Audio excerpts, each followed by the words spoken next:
following announcement has been paid for by the Wealth Management Advisory Club. Hey everybody, it's the president of the Wealth Management Advisory Club, Jack Mitchell here. Welcome back to another exciting WMA Club meeting. Before we send you guys off to your awesome meeting you guys about to watch today, a couple announcements on our end, as always. There really is going to probably be two announcements. Two announcements today. Probably in the next meeting, you guys are going to have a lot more announcements than this. I think these two are big ones. All right, so the first announcement is that the next 3 weeks, you guys are going to get some jam-packed events and meetings held by yours truly, either held by us or co-hosting as of WMA Club. And we like to call these 3 weeks our mega weeks. So the first 3 weeks of March are our mega weeks. And if you do not know what those mean, let me show you. In 3, 2, 1. All right, there we go.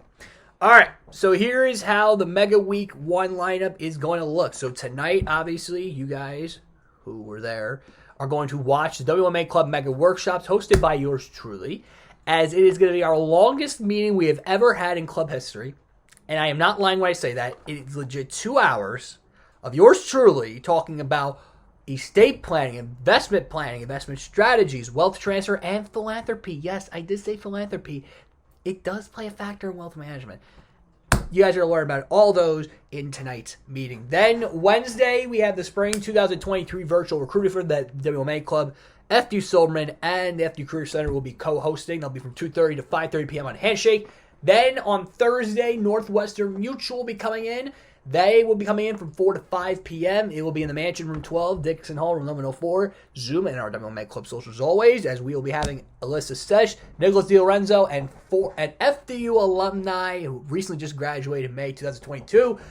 Ashley DeOlio will be coming back to speak to us. Now, I will mention for that meeting alone, for the Thursday meeting, it is not going to be in Mansion Room 12. It will actually be in Mansion Room 17. Reason being is that the Crestron... the camera, not the camera on the Zoom card, but the camera that we usually do so you guys are able to see the speaker is broken. I'm having IT look at that. Thank God that our next speakers are coming in next week or to be virtually, so I have time to fix it. So hopefully the next time we have a speaker come in person, after work for Western Mutual, we will be able to fix that. So until further notice, it will be in Mansion Room 17, so everyone's not know where that is. Basically, you enter the mansion, go up the stairs. Instead of making the right, you're going to make the left, and basically just that one classroom. Mansion Room 17, do not worry. We're still connected with you guys on Metro, so do not worry at all. And then finally, Saturday, March 4th, will be a Midsummer's Night Dream. We'll be co-hosting that with FDU SGA and the FDU Theater Arts Program. That'll be 7:30 p.m. in the Dreyfus Theater. Remember, make sure you use promo code FDU Clubs to get 10% off your ticket. And do not worry, there will be a lot of fun during this play, and there'll be some giveaways, and you might see yours truly there, and our e-board. You never know. Anything can happen. All right, so that's week 1. Now let's talk about week number 2. All right, week 2. Obviously, this is going to be a jammed-packed week because we'll be having 4 events in that week. Yes, I said that correctly, like week 1. 4 events in that week. However, two of them, one of them on Monday, one of them on Tuesday, one of them on Thursday, and one of them on Friday. So, March 6th, FDU, the PDP program, and WMA will be co-hosting the Executive Speakers Series with Kyle Bolden from EY. Yes, EY. 2:30 p.m. And again, unfortunately to our Metro members, it will not be in person on that campus. However, as WMA Club, we will always provide the opportunity for you guys to actually join all of our meetings. So what we've decided to do is that we're going to be live streaming this on our Instagram account only. So again, that meeting on March 6th is going to be live streamed on our Instagram for our Metro members and for anyone who cannot make it in person. If you are coming in person in Lentville Hall or in the Mansion or Dickinson Hall, or not Dickinson Hall, or Hennessy Hall, 2:30 p.m., it'll be a big event. I cannot wait to see all you guys out there. And then March 7th at 6 p.m., we will be having Edward Jones come back. Yes, you may remember that name. Remember last year around this time we had someone from Edward Jones come in? Well, yes, Robert Compatello will be coming back to speak to WMA Club. at 6 p.m. on March 7th in Mansion Room 13, Dickinson Hall, Room 1170, Room and WMA Club Socials. Then March 9th, EP Wealth will come and speak to us. Now, I will make a note of this, that for the March 9th meeting alone, that meeting will be at 3 p.m. instead of 4 p.m. Now, you may be wondering, well, why is this the case? Well, because PDP Program will be hosting an event at 4 p.m. and to prevent any conflict of interest, we decided to move our meeting back 1 hour. So for that meeting alone on March 9th, it will be at 3 p.m. The same rooms are going to be applying. So again, in the Mansion Room 12, in Dickinson Hall, Room 1104, on Zoom, and our club socials. And then once we're done with that meeting, you guys are going to hop on the PDP event. I think it's Careers and Lawyers, I think it is. If I forgot off the top of my head, I think it is. And then finally, Friday, March 10th, FDU pitch competition at FDU WMA Club and the FDU NJSBC will be co-hosting together.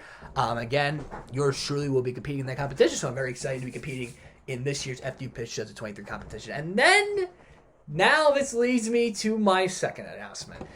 For the first time in WMA Club history, we will be holding meetings on spring break, but not how you think it will be. And before I get the comment section and everyone emailing the club, oh my God, why are you doing this? Why are you doing this? Hold on, let me explain.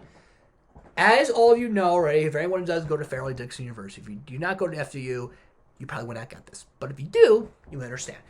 Basically, we are on spring break on the week of March 12th.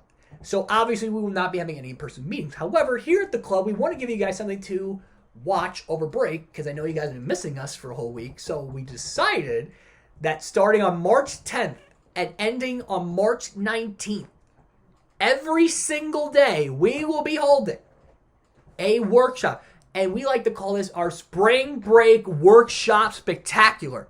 If you want to see what the schedule looks like, well, hold on. There. All right, so how is this going to work? Well, let me tell you how it's going to work. So basically, these Spring Break Workshop Spectaculars will not be in person because, again, everyone will be on spring break. So I'm not expecting anyone to show up to the campus unless if you want to. Knock yourself out. I have no problem. Not my spring break. But basically, these meetings are going to be every single day. So for the next 10 days, starting on March 10th to March 19th, you're going to get daily fresh content straight from us. And I know I'm probably going to say it's at the end of today's meeting. So again, I apologize for the redundance. But I will go over them all right now. And again, the times are not going to be the same. They will be different times. So again, please refer to that. Now, you're probably wondering, well, wait, if it's not in person, Jack, then how the heck are we able to, be at the meetings? So we decided that if you do want to show up virtually, you can on Zoom. If you don't want to do it, which I completely get because it's spring break, you can watch the meeting on all of our social media platforms live. And I can also promise you this, all of these meetings will be recorded and they will be uploaded and made better and edited better on YouTube and Rumble. So again, those topics are there. Majority of the times are going to be 5 to 6 p.m. with I think one of them or two of them being at 5 p.m. and I think one of them being at 4:30 p.m. So again, please refer to that schedule for your Spring Break Workshop Spectacular. The first one being on March 10th, right after FDU Pitch 2023 competition, as yours truly will be talking about behavioral finance. Yes, behavioral finance.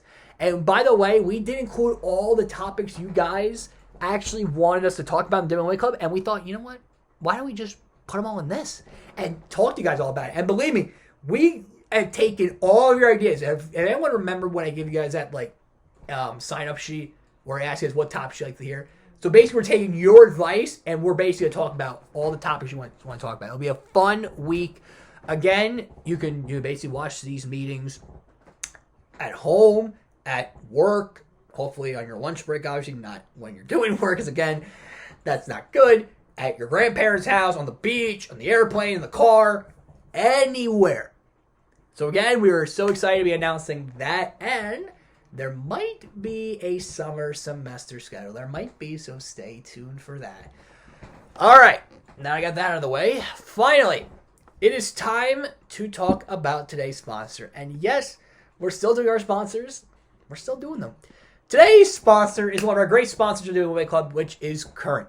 Are you looking for a bank that truly cares about your financial well-being? Look no further than Current. At Current, they offer a wide range of services to help you manage your money and meet your financial goals. From their online and mobile banking tools to our investment advisors, they make it easy for you to manage your finances. They also provide great rates on mortgages, auto loans, and other lending products. Plus, they offer a variety of savings and checking accounts with no minimum balances or fees at all. And trust me, I even own one of these.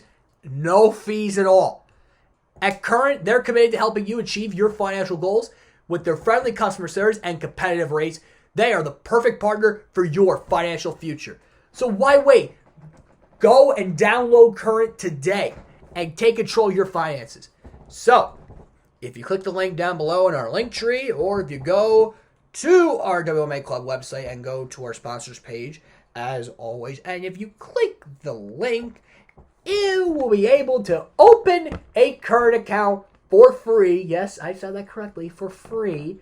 Thanks to me, WMA Club, and Current. And also, you're able to earn $50 when you sign up. $50 for free. For free. Again, I'd like to thank Current for being today's sponsors for today's meeting. And I do again apologize. This is going to be our longest meeting we've ever had. So again, I legit did this for 2 hours. I had a lot of fun talking about these topics, and I learned a lot of new things while doing this. I hope you guys are all excited. So if you guys are ready, and I know I am most certainly ready, let's get you guys off to the meeting.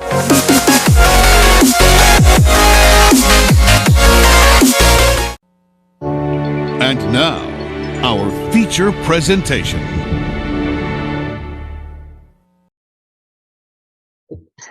Forgot that. Hello, everybody. Welcome back to another exciting wealth management advisory club meeting. Well, you may be wondering two things. Well, first off, Jack, why are you in Mansion 12 when the meetings we usually have on bonus meetings, which are every Tuesday, are in Mansion Room 13? Well, if any of you were living under a rock, you probably got the notification from FDU that all classes have been canceled in person, as we were virtually. So thankfully, this room actually was reserved from 6 to 7 for a class.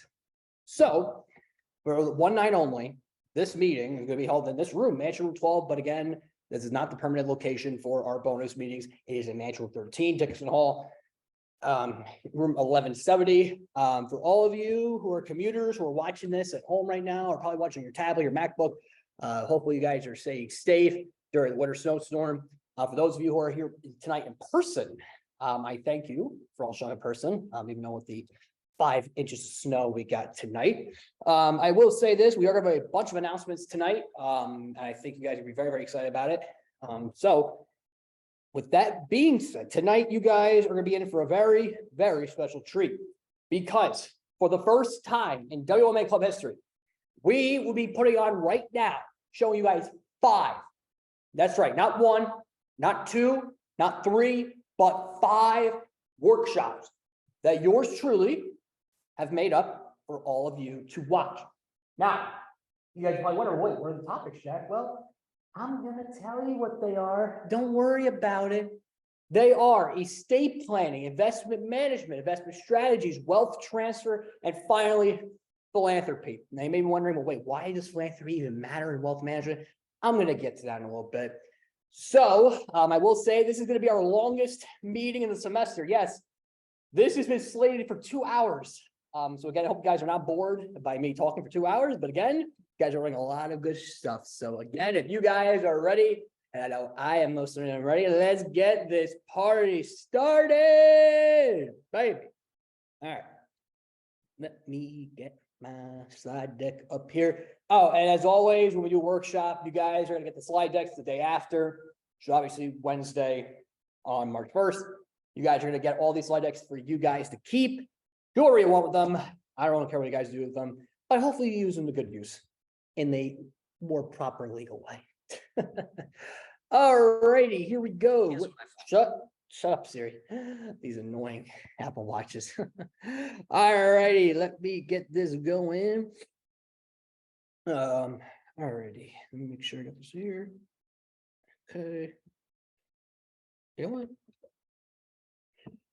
I need to charge it. Hold on, guys. Excuse me for 1 minute.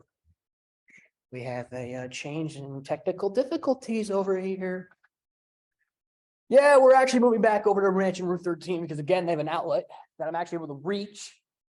So I'm able to present this to you guys. So, again, everyone's moving all over in here right now. So hopefully they will all be here. Just got to get stuff here. Again, I apologize for the lateness. I should have realized I went out there. I could have plugged it in, but I got it back in 1 minute. So.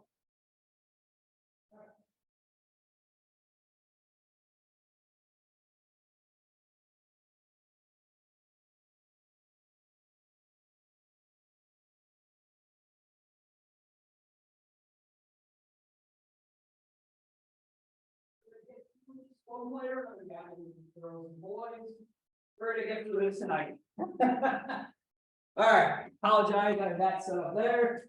Let me just get this whole thing situated over here so I know what I'm doing.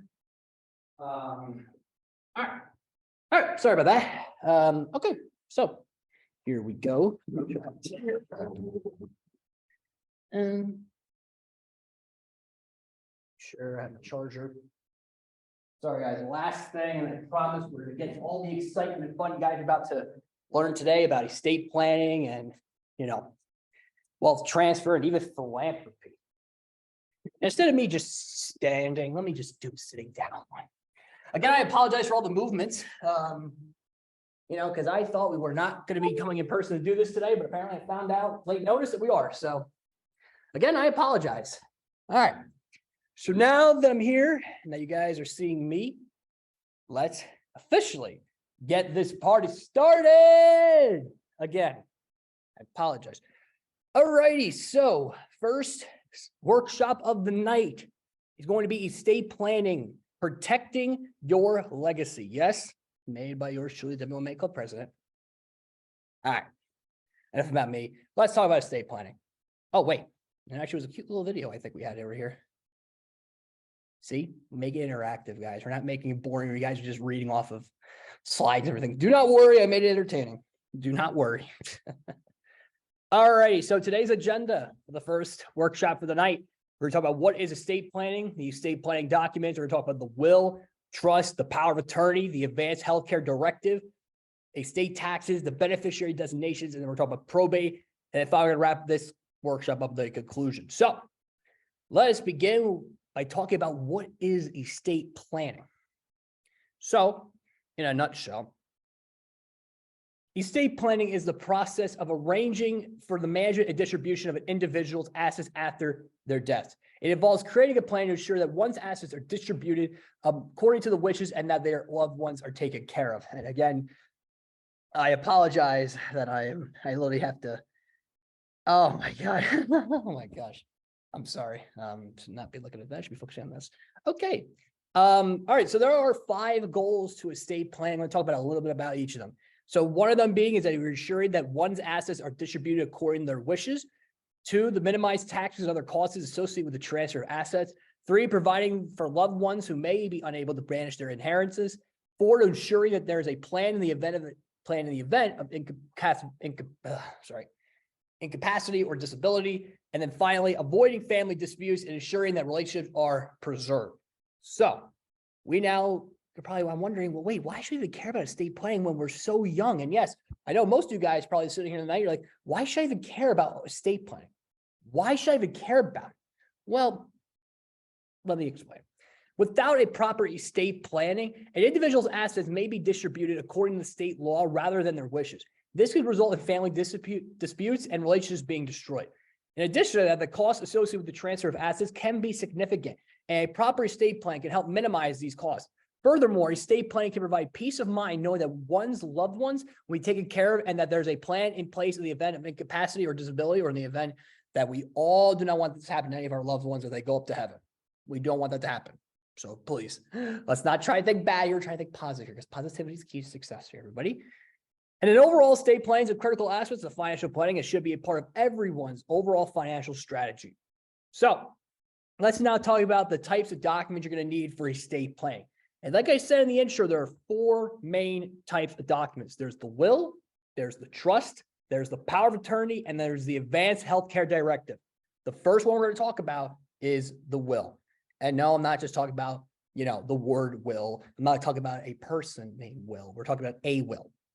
So what is the purpose of a will? So the will is a legal document that allows an individual to name beneficiaries for their properties, name guardians for a minor child, and name an executor to manage the distribution of their assets. And the purpose of the will is to provide instructions for the distribution of an individual's assets after they passed away. Now, there are things that can be included within a will. I'm going to let couple of them to you right now. They can include the distribution of property and assets, the naming of beneficiaries, the naming of guardians for minor child. So let's say there's a minor. So basically it would be from, a month old to 18 years old. That is considered minor children. The naming of an executor to manage the distribution of assets, instructions for the payment of debts and taxes, and charitable bequests.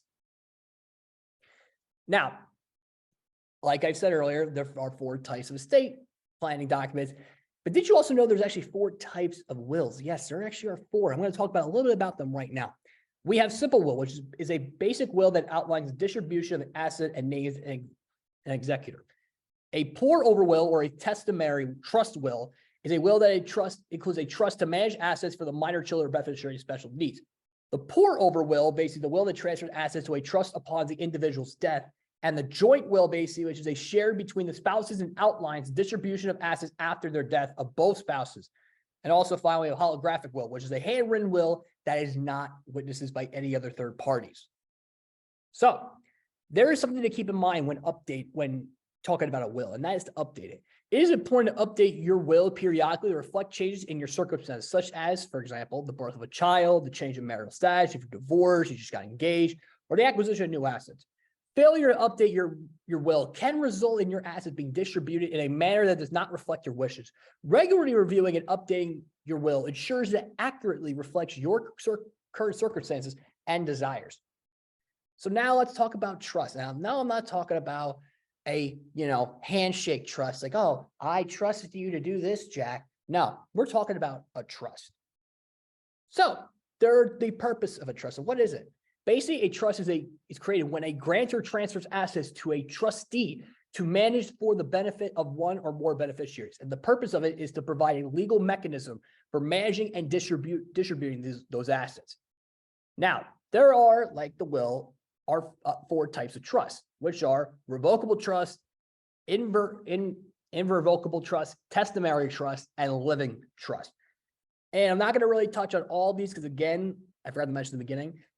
If you want to go more in depth about these, I did include speaker notes, expanded version about how each of these, more in depth. So again, I'm not going to bore you guys with this because we have 2 hours. We got to go through 5 workshops.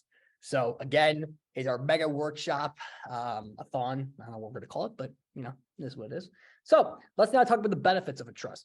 So the benefits are basically simple. The ability to avoid probate, which can be time consuming and expensive. I'll talk about probate in a little bit. The ability to provide for the management of assets for the beneficiaries who may be unable to manage them on their own. The ability to provide for long-term care of a beneficiary with special needs, and the ability to minimize taxes and prevent assets from creditors. Now, let's clear this out of the way because I know most people are going to probably asking me, and I know most of you guys probably asking me from the night, what is the difference between a will and a trust, and are they both the same? No. They are completely different in their own right. And just to clear this up so that everyone does not go home this meeting after tonight's meeting and think, oh, a will is the same thing as a trust, I'm going to say this. A will only take effect upon the death of an individual, while a trust can take effect during the individual's lifetime. A will must go through probate, while a trust can avoid it. A will is a public document. On the other hand, trust is a private document. And a will only address the distribution of assets, while a trust can be used for a variety of purposes, including asset management and tax planning. All right, now let's talk about power of attorney. Yep, we're talking about those attorneys. Anyone in the room right now? Actually, let's get a show of hands here. Raise your hand if you are currently taking a law class right now. And my hand is up because, again, I am taking a law class. So shout out to Professor Rolowski because Find out if I'm actually taking a business and law class with her every Thursday night. So thank you for being my law teacher. So what is power of attorney? A power of attorney is a legal document that allows one person or the principal to give another person, the agent or attorney, in fact, the authority to act on their behalf in legal, financial, or medical matters. And there are, like the will and the trust, again, there are 4 types of power of attorneys, which are the general, limited, durable, and springing power. I'm going to talk about each of these a little bit. I'm not going to really go more in depth on it, but I'll give you the short Cliff Notes version of it. The general power of attorney gives the agent broad authority to act on his behalf of the principal in all legal, financial, and medical matters. So basically, it's the same thing that I talked about earlier. Power of attorney, basically, in legal terms, it is the general power of attorney. So the other types, the limited power of attorney gives the agent specific authority to act on behalf of the principal in limited situations. For example, a principal may appoint an agent to handle the sale of the piece of property on their behalf or to sign a contract on their behalf. Then we have durable power of attorney, which remains in effect even if the principal becomes incapacitated or even passes away. For example, if the principal becomes unable to manage their finances, their agent may continue to do so on their behalf. And then finally, the springing power of attorney only takes effect if a specific event or a condition occurs, such as the incapacitation of the principal. For example, if a principal may appoint an agent to act on their behalf only if they become incapacitated as determined by a doctor. Now, why should you even worry about power of attorney? Well, the importance of a power of attorney is that it allows someone to act on your behalf if you are unable to do so yourself. For example, if you are incapacitated due to illness or injury, a power of attorney can allow someone to manage your finances, make medical decisions, and handle other legal matters on your behalf. Without a power of attorney, a court may need to appoint a guardian or a conservator to manage your affairs, which can be a costly and time-consuming process, which again, time is money. The old saying goes. A power of attorney can also provide peace of mind knowing that there's someone you can trust who can act on your behalf if necessary, along the same side with your family, obviously. Word of the wise, trust your family. They're always in your corner. Overall, a power of attorney is an important tool in estate planning and should be considered as part of a comprehensive plan to protect your assets and ensure that your wishes are carried out. So let's now talk about Advanced Healthcare Directive. So what is it? So Advanced Healthcare Directive, also known as Living Will or Healthcare Power of Attorney, is a legal document that outlines an individual's wishes for medical treatment in the event they become incapacitated or are otherwise unable to make decisions for themselves. So basically, why should we even care about it? Because basically it provides guidance to medical professionals and family members about the types of medical treatment that the individual wishes to receive or not receive. And it may include instructions on life-sustaining treatment, such as artificial respiration or feeding tubes, as well as decisions about end-of-life care. Now, the importance of it, basically, like I said already, it allows individuals to maintain control over their medical treatment, even if they're unable to communicate their wishes through verbal talk. It can also provide peace of mind to family members and loved ones who may otherwise be forced to make those heart-wrenching, difficult decisions about medical treatment without guidance from an individual. Like, for example, when you have to put down a dog. And I'm sorry to have to go that length, but again, I want to use the other example, which was pulling the plug on somebody. I didn't want to do that. So I'm making it seem, not, let's move on with this. I don't want to go in more depth about it, but let's move on. So now we're going to talk about estate taxes. So what is estate tax? So if you guys probably wonder when we did our tax planning workshop, I might have stated it there, but again, just a refresher, estate tax, also known as inheritance tax or death tax, and I cannot believe actually people would actually call that death tax, probably the first I've ever heard of it, is a tax that is imposed on the transfer of an individual's property or assets after their death. So how do these estate taxes work? So estate taxes are based on the total value of the individual's estate, including assets such as real estate, investments, and personal properties. The tax is typically calculated as a percentage of the total value of the estate and may be subject to certain exemptions and deductions. Estate taxes work by imposing a tax on the transfer of property or assets from the deceased individual to the beneficiaries or heirs. The tax is typically paid by the executor of the estate, who is responsible for ensuring that all taxes and debts are paid before distributing the assets to the beneficiary. So I don't know if anyone probably understand what I just said, but let me give you guys an example of how estate tax works. Let's just say we have a person named John, who's a resident of the United States, who unfortunately passes away and leaves behind an estate worth $10 million to his children. And I am hoping to God that their children do not waste all that money because they watch these meetings. Hopefully, the federal estate tax exemption for the year of John's death is $11.7 million, which means that the first $11.7 million of John's estate is exempt from federal estate tax. Assuming that John has not made any previous taxable gifts, his estate would be subject to a federal estate tax of 40% on the amount that exceeds the exemption of the amount. In this case, John's estate would owe $1.2 million in federal estate taxes, which again, I'm not going to go over the calculations. You guys can look in those speaker notes about that, because I'm not going to go over that. The executor of John's estate would be responsible for paying the federal estate tax using the assets from the estate. If the estate does not have sufficient liquidity to pay the tax, the executor may need to sell assets to generate the necessary funds. It is worth noting that estate taxes may also apply depending on the state in which John lived and owned property. Some states have their own estate tax exemption amounts and tax rates, which may differ from federal rules, and please look them up on Google. Do not, take my word for that they're all the same. Take our word as a club that they are different. So that's basically an example of how estate taxes work. So what are some strategies maybe to reduce estate taxes? Well, I have 5 of them for you.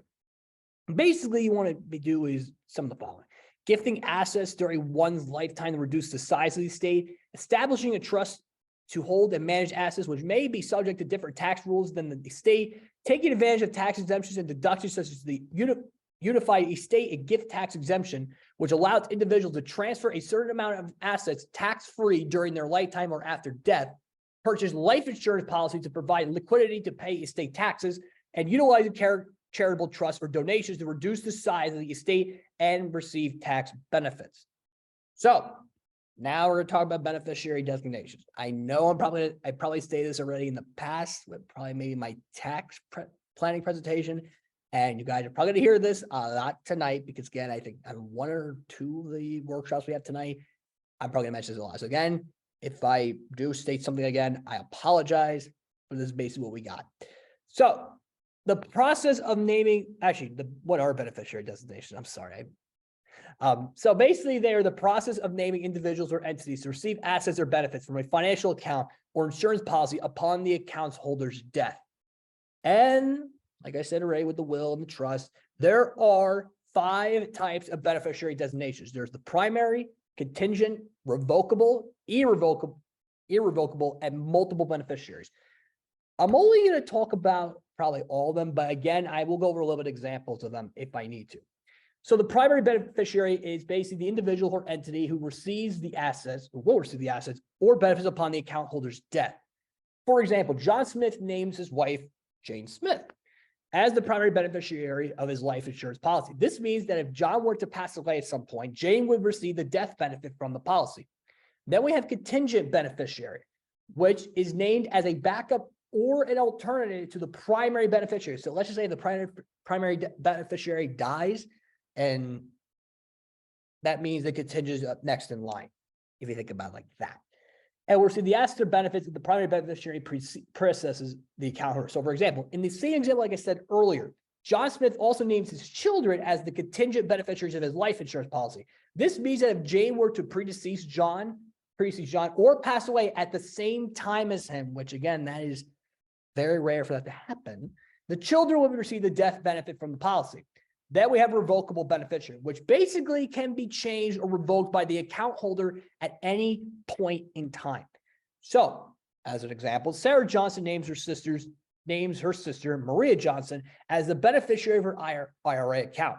However, Sarah decides later on to change her beneficiary designation to her niece, Rachel Johnson. Since the beneficiary designation is revocable, Sarah is able to change it to reflect her current wishes. Then we have irrevocable beneficiary, which cannot be changed or revoked without the consent of the beneficiary or the primary beneficiary.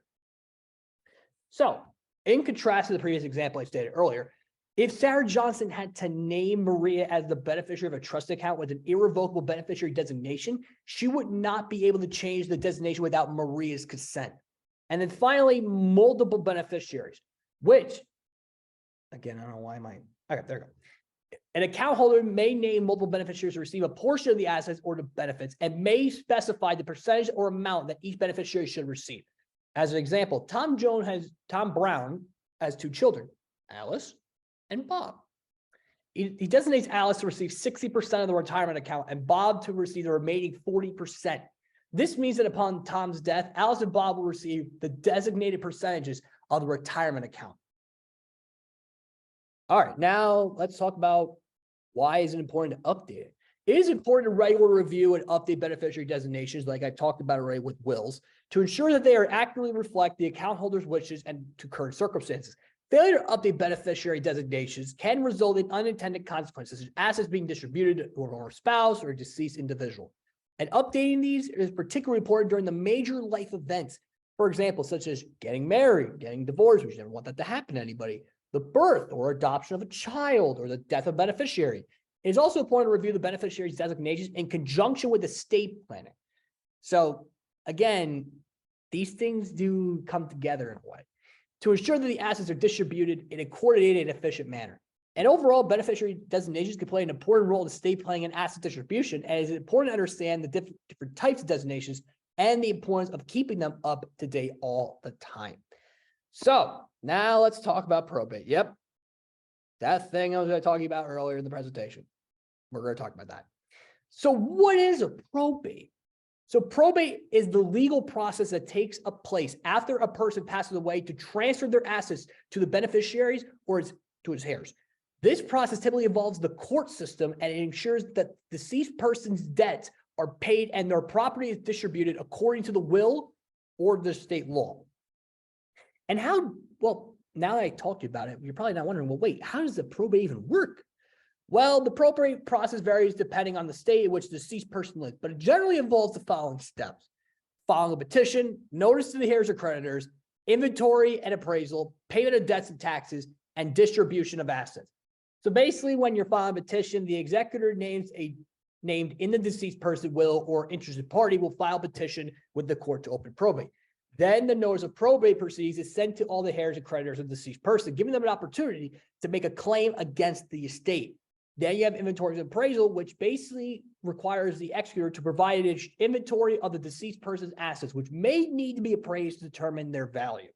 Then you have the payment of debts and taxes. So the executor must pay any debts owed by the deceased person and file any necessary tax returns. So like I talked about in the tax planning presentation, you guys can watch on our YouTube channel right there after this meeting, obviously.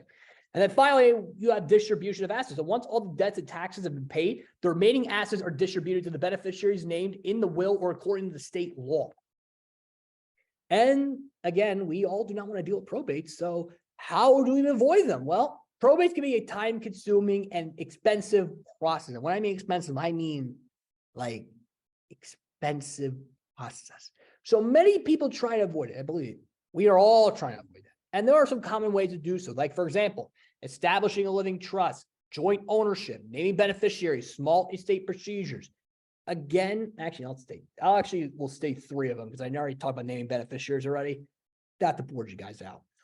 But a living trust can hold your assets during your lifetime and distribute them to your beneficiaries upon your death without the need of the probate.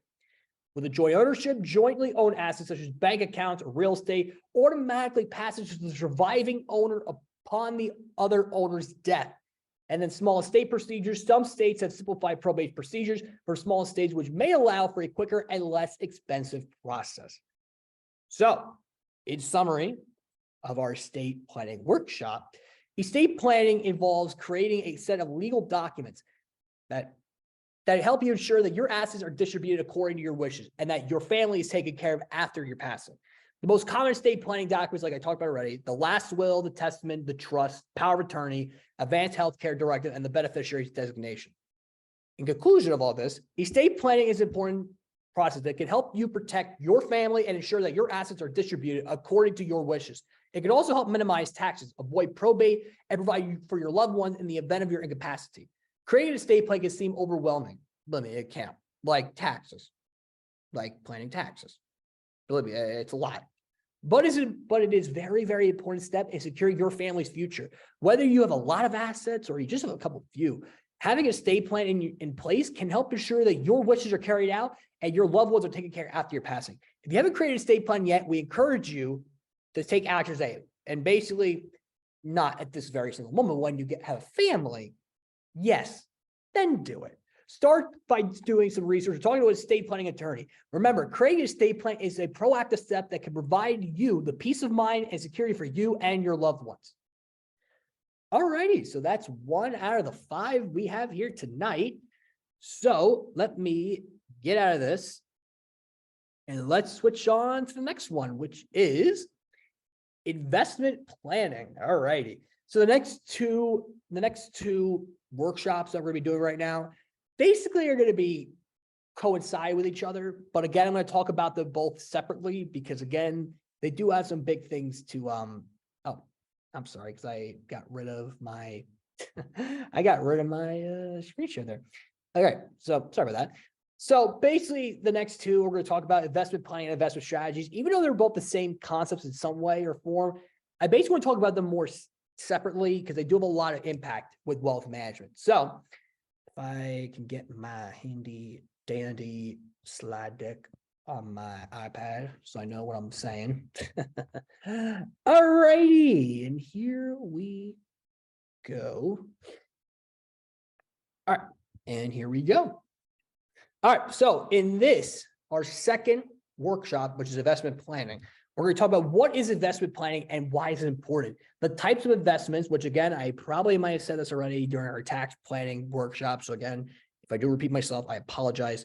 Setting investment goals, risk and return, diversification, investment vehicles, which again, I actually should have gotten rid of that because actually it's the same thing as the types of investments. So again, that point should have been removed.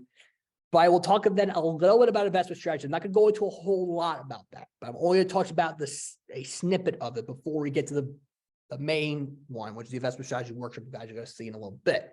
Monitoring and rebalancing, tax considerations, and finally we'll do a summary of this whole second workshop. So let's get this going. So let's first talk about what is investment planning. So investment planning is the process of setting financial goals and creating a strategy to allocate resources in a manner that maximizes returns while minimizing risk. It is an essential part of financial planning that helps individuals achieve their long-term financial goals, such as retirement, education, or purchasing a home. And you may be wondering, well, wait, why should we even care about it? Well, there are some 5 reasons I'm going to state right now. Help achieve long-term financial goals. Basically, investment planning helps individuals achieve their long-term financial goals by creating a roadmap that outlines the steps needed to achieve those goals. By investing in diversified portfolio, individuals can grow their wealth over time and achieve their financial goals. Provide financial security. Investment planning provides financial security by helping individuals prepare for unexpected events, such as, for example, job loss, medical emergency, market downturns, if there is a market recession or the market crashes like in 2008, which again, we do not want that to happen again. Pray to God it doesn't happen to us.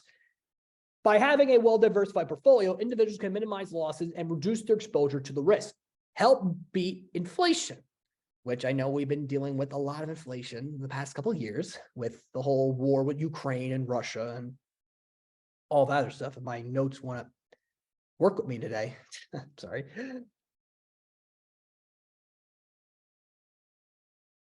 Inflation erodes the value of money over time, and investment planning helps individuals stay ahead of inflation by investing in in assets that appreciate in value over time. By investing in a well-diversified portfolio of stocks, bonds, and other assets, individuals can achieve long-term growth and maintain purchasing power.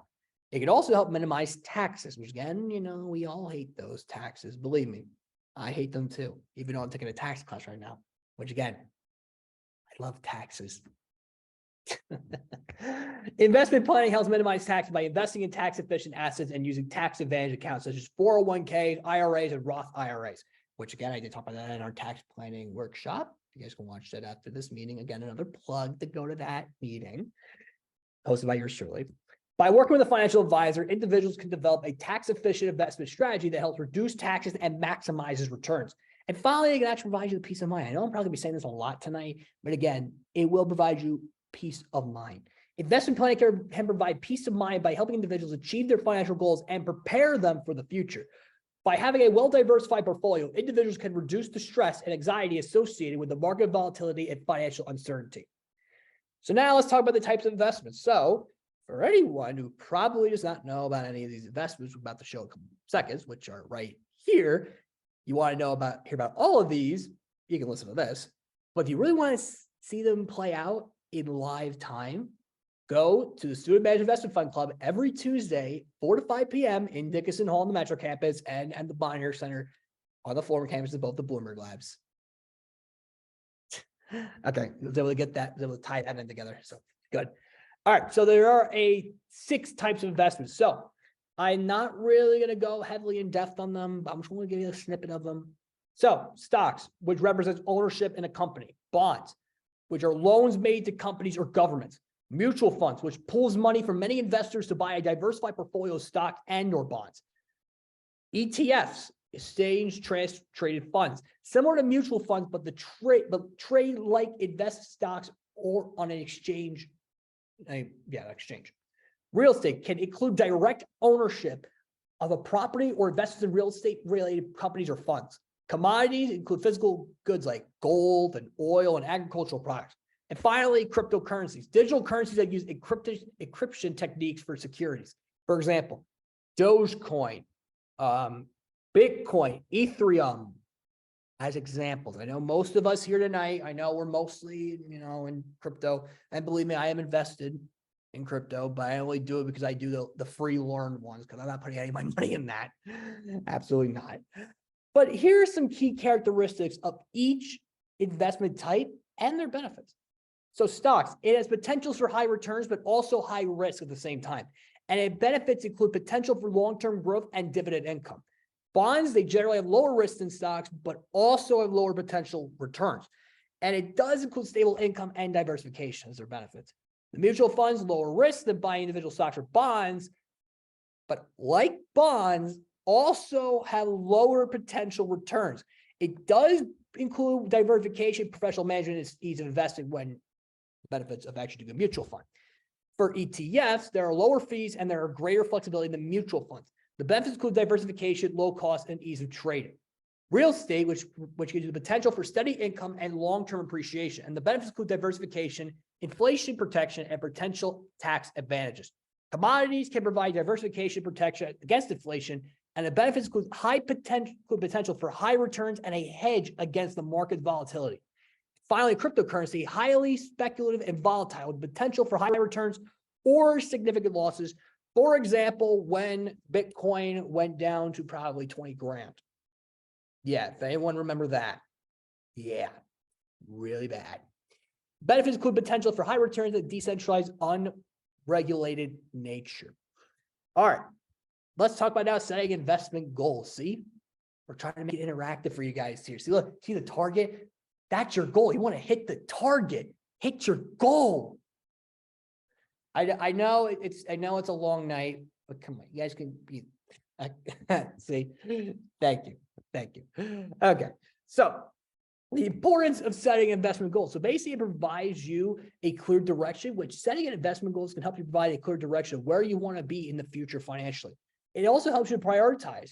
Investment goals help you prioritize the most important financial objectives so that the resources can be allocated appropriately. And finally, it can keep you motivated. Like that guy in that slide right there who's actually starting to run, maybe go in the gym. Having specific investment goals can help you stay motivated and focus on achieving your financial success.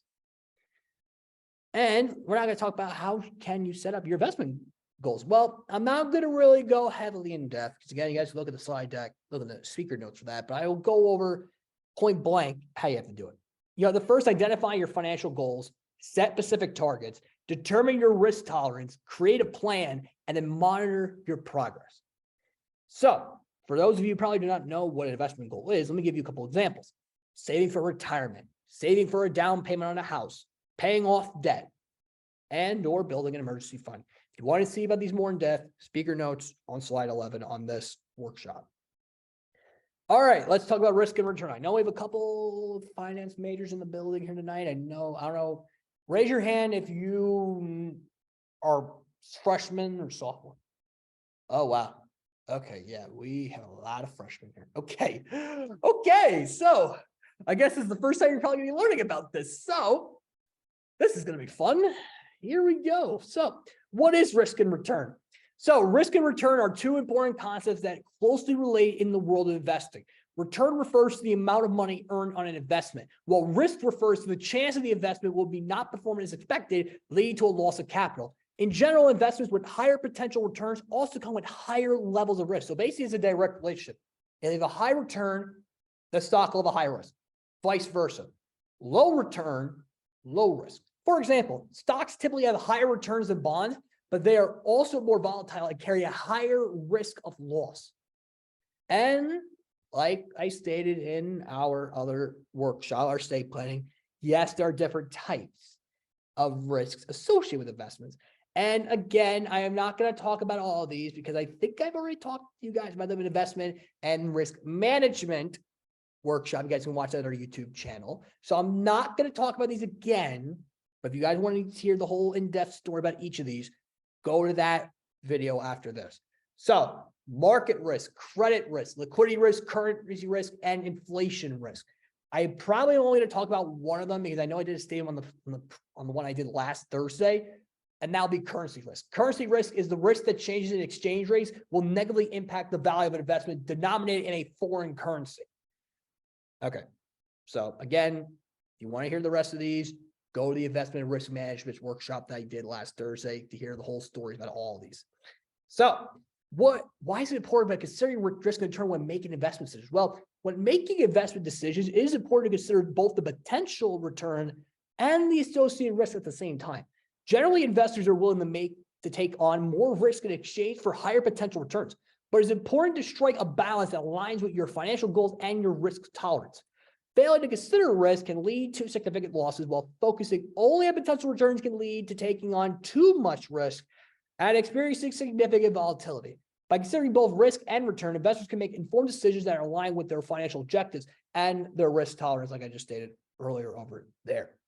So now let's talk about diversification. See, try to make it, talk about what the slide is. See those little balls with the lines? We're diversifying. We're spreading them out. Try to make it fun here for you guys. Come on. We're halfway through the second one. Okay, so what is diversification and why is it even important? So diversification is the practice of spreading investments across different asset classes, industries, geographic regions, and other categories to reduce the risk of loss. The goal of diversification is to minimize the impact of any single investment on a portfolio's overall performance. Diversification is important because it helps to mitigate the risk of investment in a single asset or a single type of asset. By spreading investment across multiple asset classes and sectors, investors can reduce their exposure to any one particular investment, which can help them to protect their portfolio in the event of a market downturn. And there are strategies of doing diversification, which I probably, and funny enough, I am actually going to talk about asset allocation, not this meeting, but you will find out very soon when we make an announcement at the end of this meeting about why I'm not going to pick this one. You'll find out soon. Trust me. You don't want to miss it.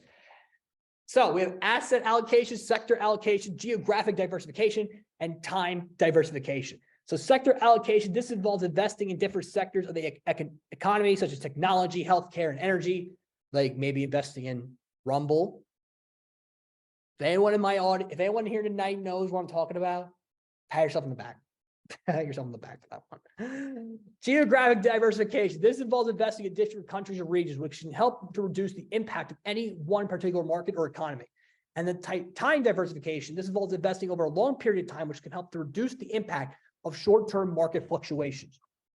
Again, I am really going to be switching over back and forth here tonight, guys. I apologize. But do not worry. You'll still get your presentations. So, all right. Okay, yeah. I'm sorry. I thought I was looking at the next slide over. Sorry. So just to provide you guys a couple of examples of diversified investment portfolios, we have a balanced portfolio. This type of portfolio is typically split evenly between stocks and bonds with a mix of large cap, mid cap, and small cap stocks and investment grade bonds. For example, Student Management Investment Fund Club. That club has a balanced portfolio as an example. See, I was able to tie them in on this slide. I was able to tie them in. A global portfolio. This type of portfolio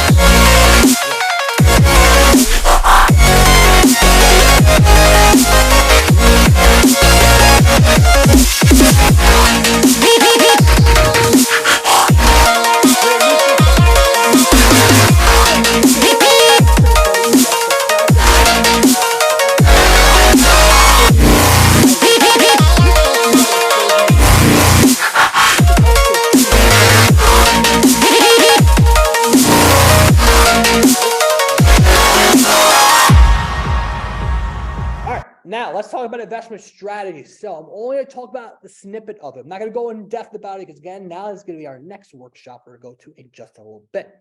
So there are 5 popular investment strategies, and there are value investing, growth investing, dividend investing, momentum investing, and index investing. Again, I will be talking about this in our investment strategies workshop. And just to make sure that I do talk about that, I'm just going to pull that up on my end, on my iPad, just to make sure that I don't lie to you guys about what I just said there. Yeah. Yep. Okay. I'm going to talk about that. All right. Perfect. Perfect. So I will not be talking about these more in depth, but I will in a little bit. Moving on to examples of successful investment strategies. So there are a bunch of them, but I'm only going to talk about 2 of them more in depth. I think most of you probably know by now. But the ones you guys probably never heard of: the dividend investing by the Oracle of Omaha, quantitative investment by Ray Dalio, and John Bogle's index investment approach.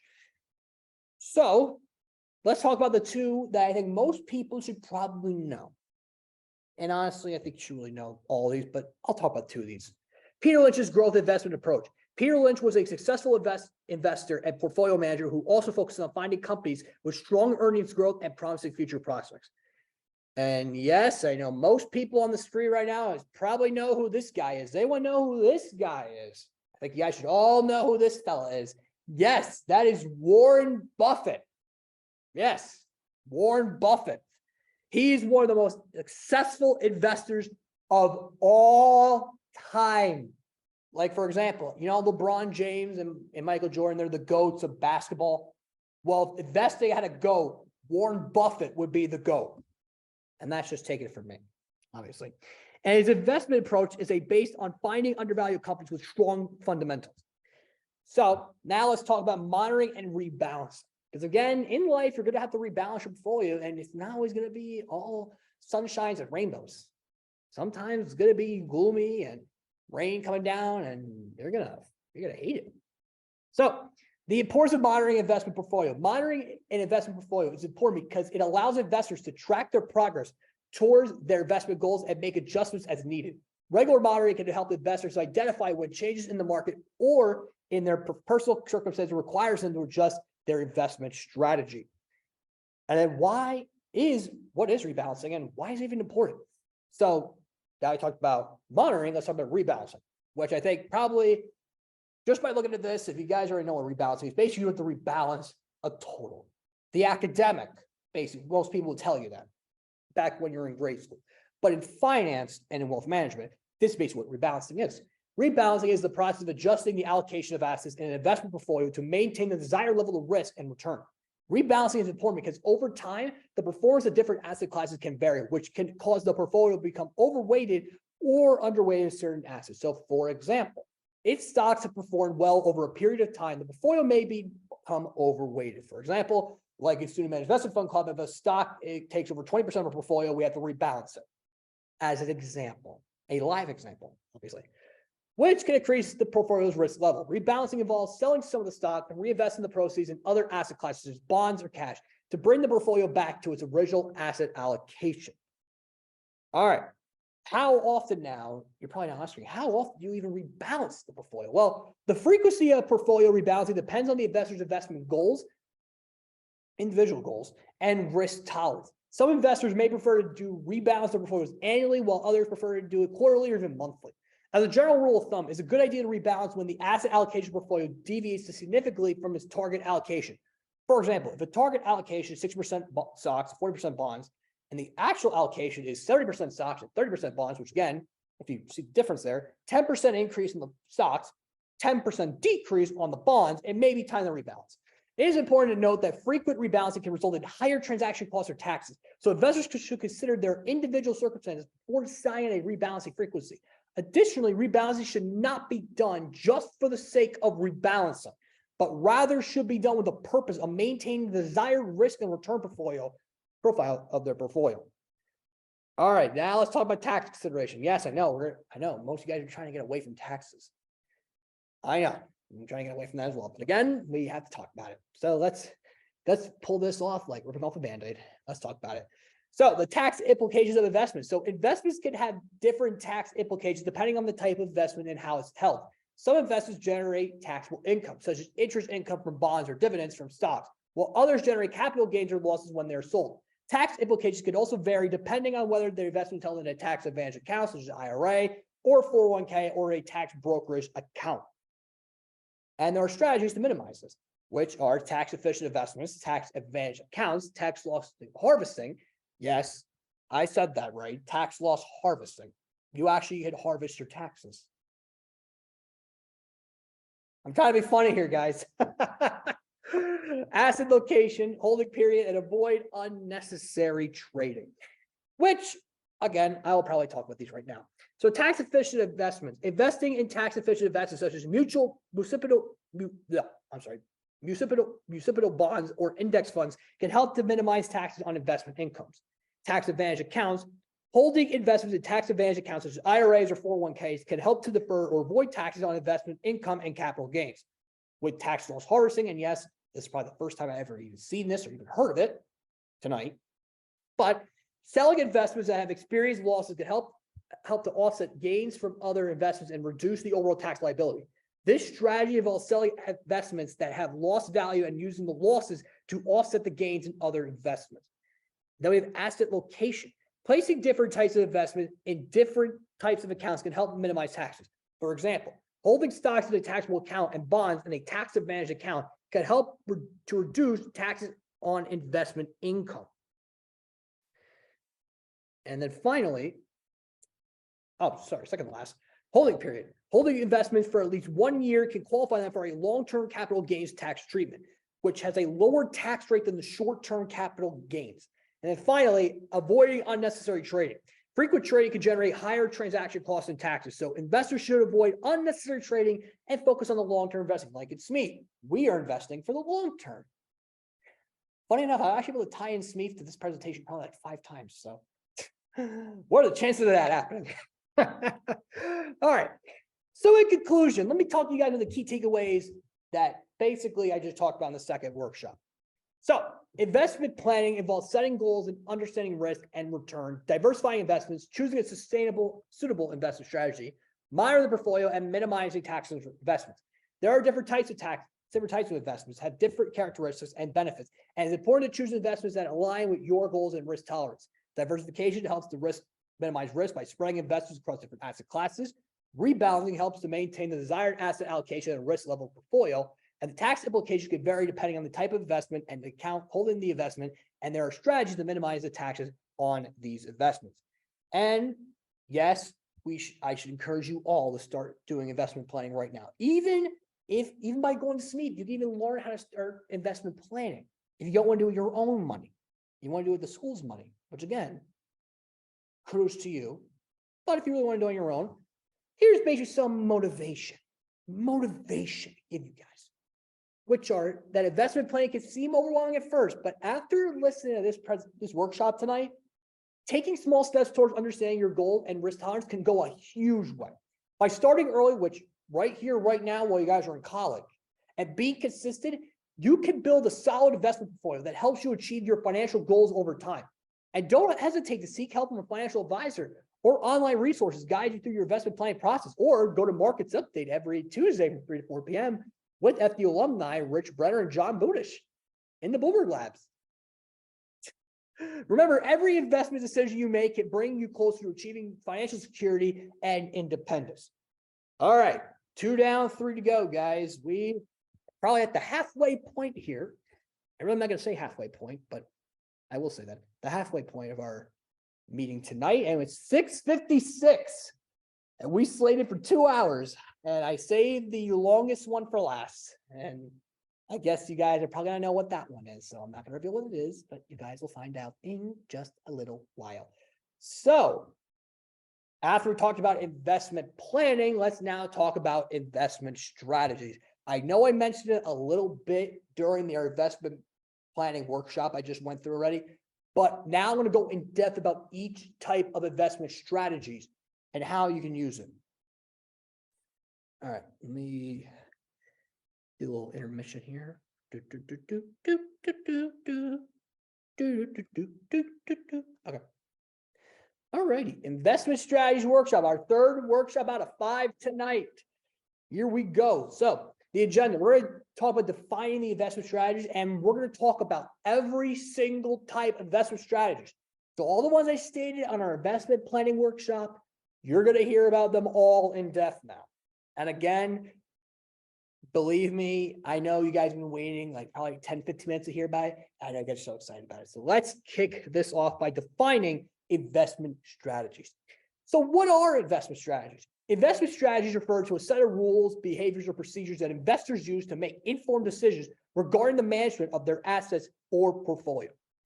So let's now talk about the types of investment strategies. And again, we're going to go over all of these in depth right now, which are value investing, growth investing, income investing, momentum investing, index investing, contrarian investing, dividend investing, and buy and hold. Wow, saying investing 7 times over? Yeah, it's going to get stuck in my head all night here. All right, let's first talk about value investing. So value investing focuses on identifying stocks that are undervalued by the market, and it aims to buy stocks at a lower price rather than its intrinsic value. And it's popularized by Benjamin Graham and Warren Buffett. And anyone remember who he was back when I talked about investment planning? You guys should all know him by now. All right, the next we're going to talk about is growth investing. So growth investing focuses on identifying stocks with high growth potential, and it aims to buy stocks of companies that are expected to grow faster than the market or their peers. And it's commonly used in the technology and healthcare sectors. Like, for example, I know one of the companies invested in SMEF, the Zynex, they do use growth investing as an example. Now let's talk about income investing. So income investing focuses on generating a steady stream of income through dividends or interest payments, and aims to buy stocks or bonds with high yield and a history of paying dividends or interest regularly. And it's popular among retirees and investors seeking stable returns. So let's talk about momentum investing now. Momentum investing focuses on identifying stocks with a positive trend in price movement, and it aims to buy stocks that have performed well recently and sell stocks performing poorly, based on the belief that winning stocks will continue to perform well in the short term. Now let's talk about index investing. So index investing focuses on buying a diversified portfolio of stocks that track a specific market index, and aims to match the performance of the overall market rather than to beat it. And it's popularized by the advent of EFTs, which I talked about earlier, exchange traded funds. Now let's talk about contrarian investing. Yes, it's probably, most of you probably never heard of contrarian investing before. Believe me, again, this is the first time probably ever hearing about this type of investing. So we're going to learn something here tonight. So yay. So contrarian investing focuses on buying stocks that are out of favor or unpopular amongst other investors, and it aims to identify undervalued stocks that are likely to rebound, based on the belief that the market overreacts to bad news and underreacts to good news. All right, dividend investing, which, by the way, we might be investing in some dividends into SMEF. We might be doing that, so I shouldn't be revealing that, but oops, guess I did. So dividend investing focuses on buying stocks that pay high dividends, and it aims to generate a steady stream of income and benefit from the compounding effect of reinvesting dividends. And it's popular among long-term investors seeking stable returns. And now let's talk about buy and hold. So buy and hold focuses on buying stocks with long-term perspectives and holding them for many, many years. For example, Student Managed Investment Fund Club, buying for the long term. Buying and holding for the long term. Funny enough, I was actually able to time into 2 workshops here, so.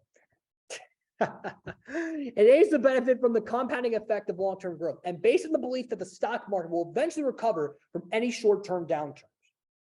So in conclusion to all this, value investing is investment strategies that are diverse and can be tailored to individual preference and risk tolerance. It's important to understand the strengths and weaknesses of each strategy to diversify your portfolio to minimize risk.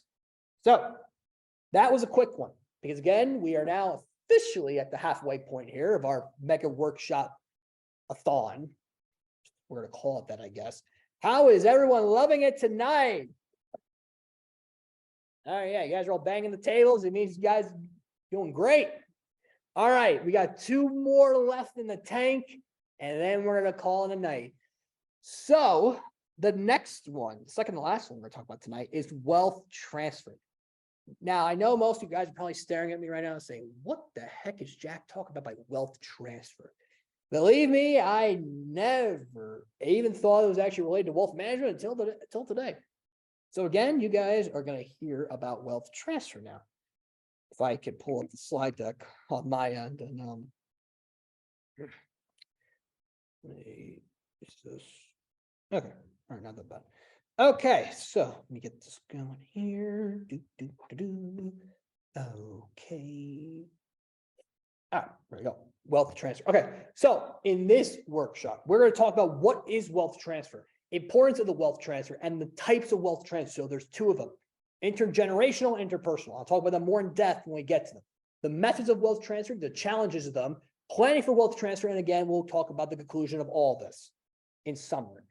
So let's really talk about what is wealth transfer.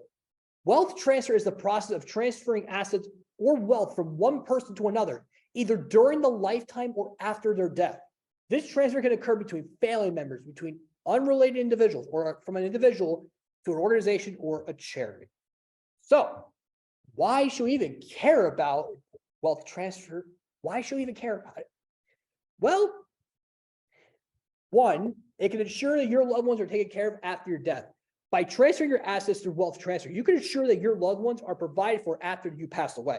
This can include providing the basic needs such as housing, food, and medical care, as well as ensuring that your beneficiaries have access to education, travel, and other lifestyle expenses. See what I just did there? I tied in this workshop with the first one we did.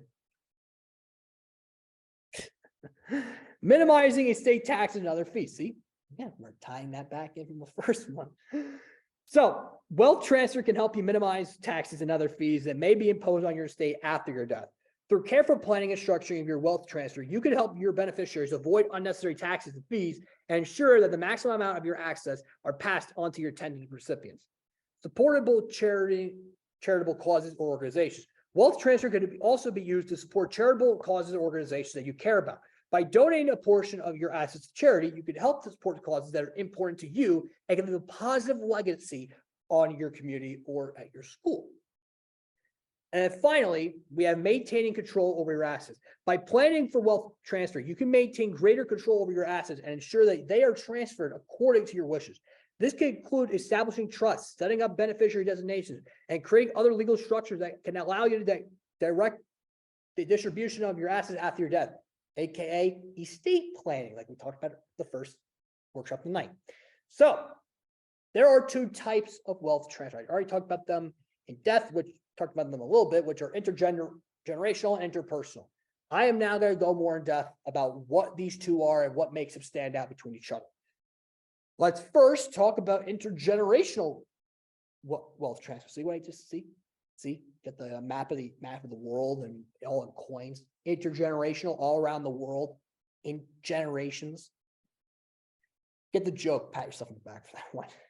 So, intergenerational wealth transfer refers to the transfer of assets and wealth from one generation to another. This transfer can occur during an individual's lifetime or after their death, and may involve the transfer of financial assets such as cash, real estate, or securities, as well as non-financial assets such as business interests, intellectual properties, or personal property. And even continuing on with that, intergenerational wealth transfer is an important aspect of the financial planning as it enables individuals to pass on their accumulated assets and financial legacy to the next generation. This can include providing for family members, supporting charitable causes, and ensuring that the assets are managed and protected for future generations. An effective intergenerational wealth management transfer requires careful planning and consideration of a range of factors, including tax implications, estate planning, and legal procedures or legal structures, such as trusts and wills. It is important to work with the financial and legal advisors to develop a comprehensive wealth transfer plan that takes into account your unique financial situation and goals. All right, so we talked about intergenerational. Let's now talk about interpersonal. Get it? Person, people, person. So, interpersonal wealth transfer refers to the transfer of assets and wealth between individuals who are not necessarily related by blood or marriage. This type of transfer can occur in a variety of contexts, but to just list a few, including business transactions, partnerships, and personal relationships. Yes, even if you're in a personal relationship, interpersonal wealth transfer can occur. Interpersonal wealth transfer can take many forms, including loans, gifts, investments, sales. Effective interpersonal wealth transfer requires careful consideration of the value of the assets being transferred. as well as the terms of the transfer agreement, including repaid schedules, interest rates, and any other conditions or restrictions. So let's now talk about the methods of wealth transfer. Now, again, we're not going to talk about these four again, but I will talk about one of them. Because again, as I was doing this, I accidentally did wills and trusts and benefit destination again. So I'm only going to talk about 2 out of the 5, which are life insurance and gifting. So if you guys want to read these, you guys can look at them while you have the slide decks, when you're at your dorm or wherever you guys are at. Look at these, look at the speaker notes I have on there. Trusts, okay, and they're the benefits. All right, life insurance, see? The life raft, you're getting insured, saved. I'm trying to make this fun for you guys. I don't want to make this boring. I want to make it fun. All right, life insurance can be an effective tool for wealth transfer planning, providing a tax-efficient way to transfer assets to beneficiaries after the policyholder's death. Life insurance is a contract between the policyholder and the insurance company, in which the policyholder pays premiums in exchange for a death benefit paid to the policy's beneficiaries after the policyholder's death. And there are benefits to using life insurance. For example, tax efficiency. Life insurance death benefits are generally not subject to income tax, making them a tax-efficient way to transfer assets to beneficiaries. Flexibility. Life insurance policies can be structured in a variety of ways, including term life insurance, whole life insurance, and universal life insurance, providing flexibility to meet the unique needs of individuals and families. The speed of transfer. See what I did there? Speed of transfer, speed of light. Life insurance death benefits are typically paid out quickly after the policyholder's death, providing a fast and efficient way to transfer assets over to beneficiaries. Privacy. Life insurance policies are private documents, which means that that the details of the policy and the distribution of the benefits are not part of the public record.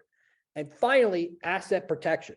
Life insurance death benefits are generally protected from creditors and legal claims. When using life insurance as a part of wealth transfer planning, it is important to consider the needs of the beneficiaries and the size of the structure of the policy. Effective planning can help ensure that the life insurance benefits are distributed in accordance with the policyholder's wishes, and then the beneficiaries receive the maximum benefit for the policies. All right, so skip this. We talked about this already during our estate planning workshop. All right, gifting. Let's get to that now. So gifting is a popular strategy for wealth transfer, allowing individuals to transfer assets to loved ones during their lifetime. Gifting can take many forms, including outright gifts, gifts and trusts, and annual inclusion gifts. So, for example, I know most of you guys all have birthdays. Remember when your grandparents or your grandma gave you a check? That is considered a gift. Wealth transfer.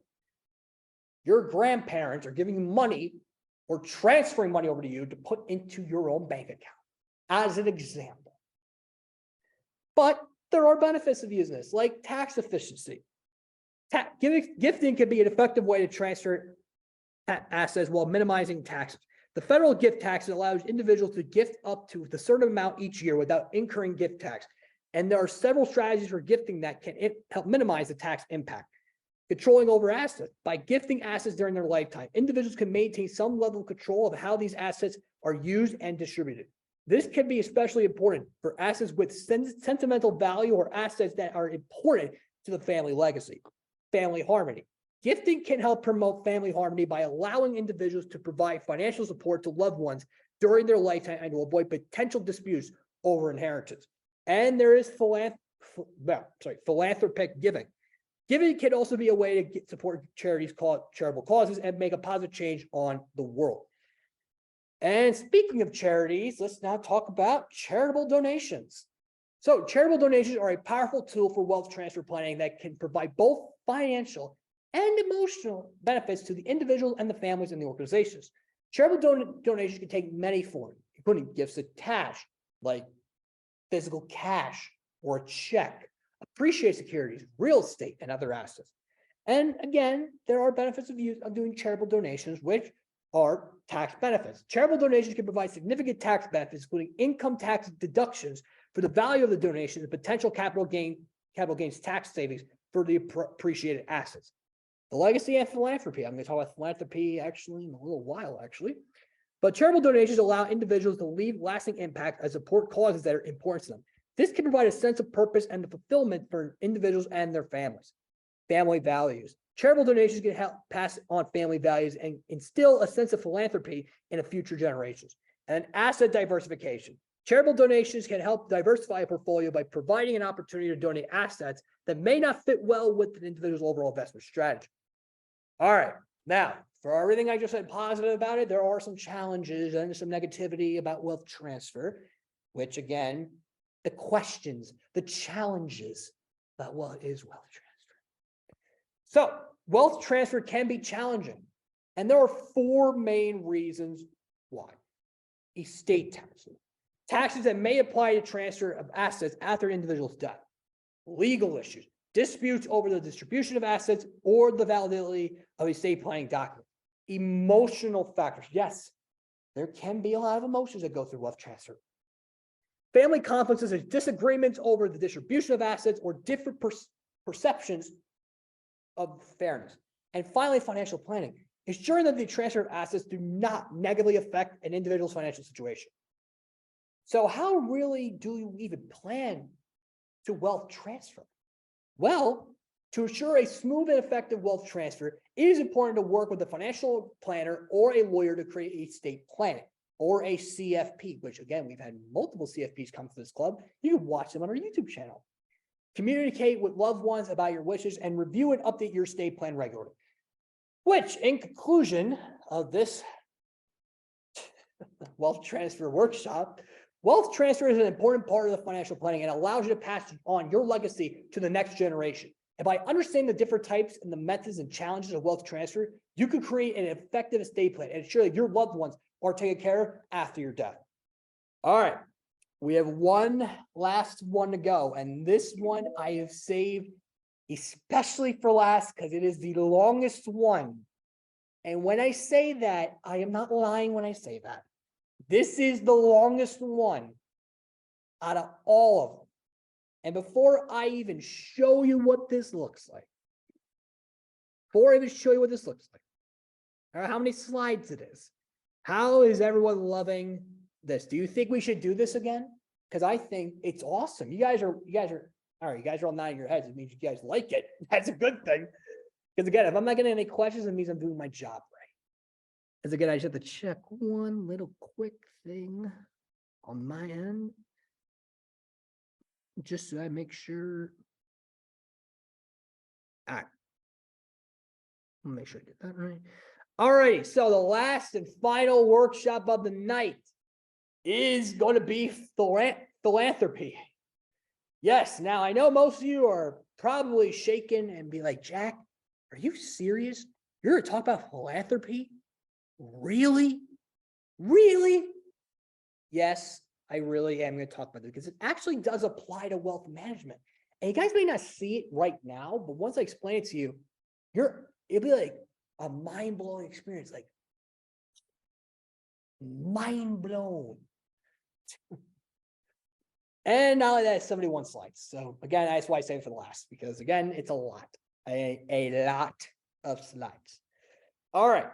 So this workshop is going to be a lot different. What I mean by that is, in order to talk about philanthropy and wealth management, unless if anyone has taken a philanthropy course or has ever even actually learned about it, we actually have to learn general philanthropy before we talk about philanthropy and wealth management. So there's going to be 2 parts of this workshop.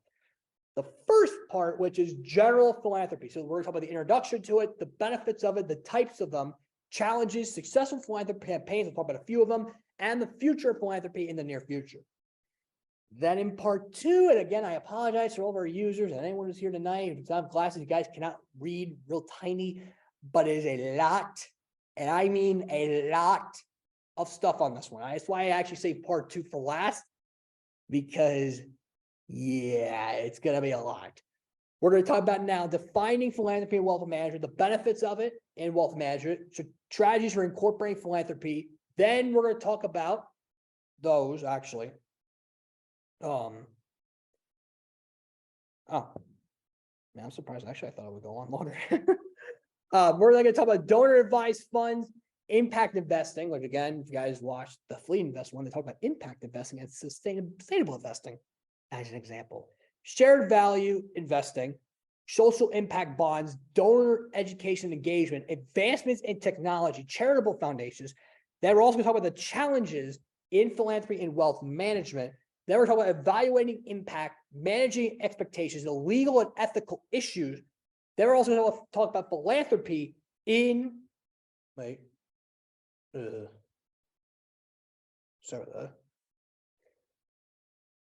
we're going to talk about philanthropy and corporate social responsibility. And then finally, we're going to talk about 4 case studies regarding philanthropy and wealth management. And then we're talking about the future of it in wealth management. And I'm going to go over a greater overview at the end about what to do with that.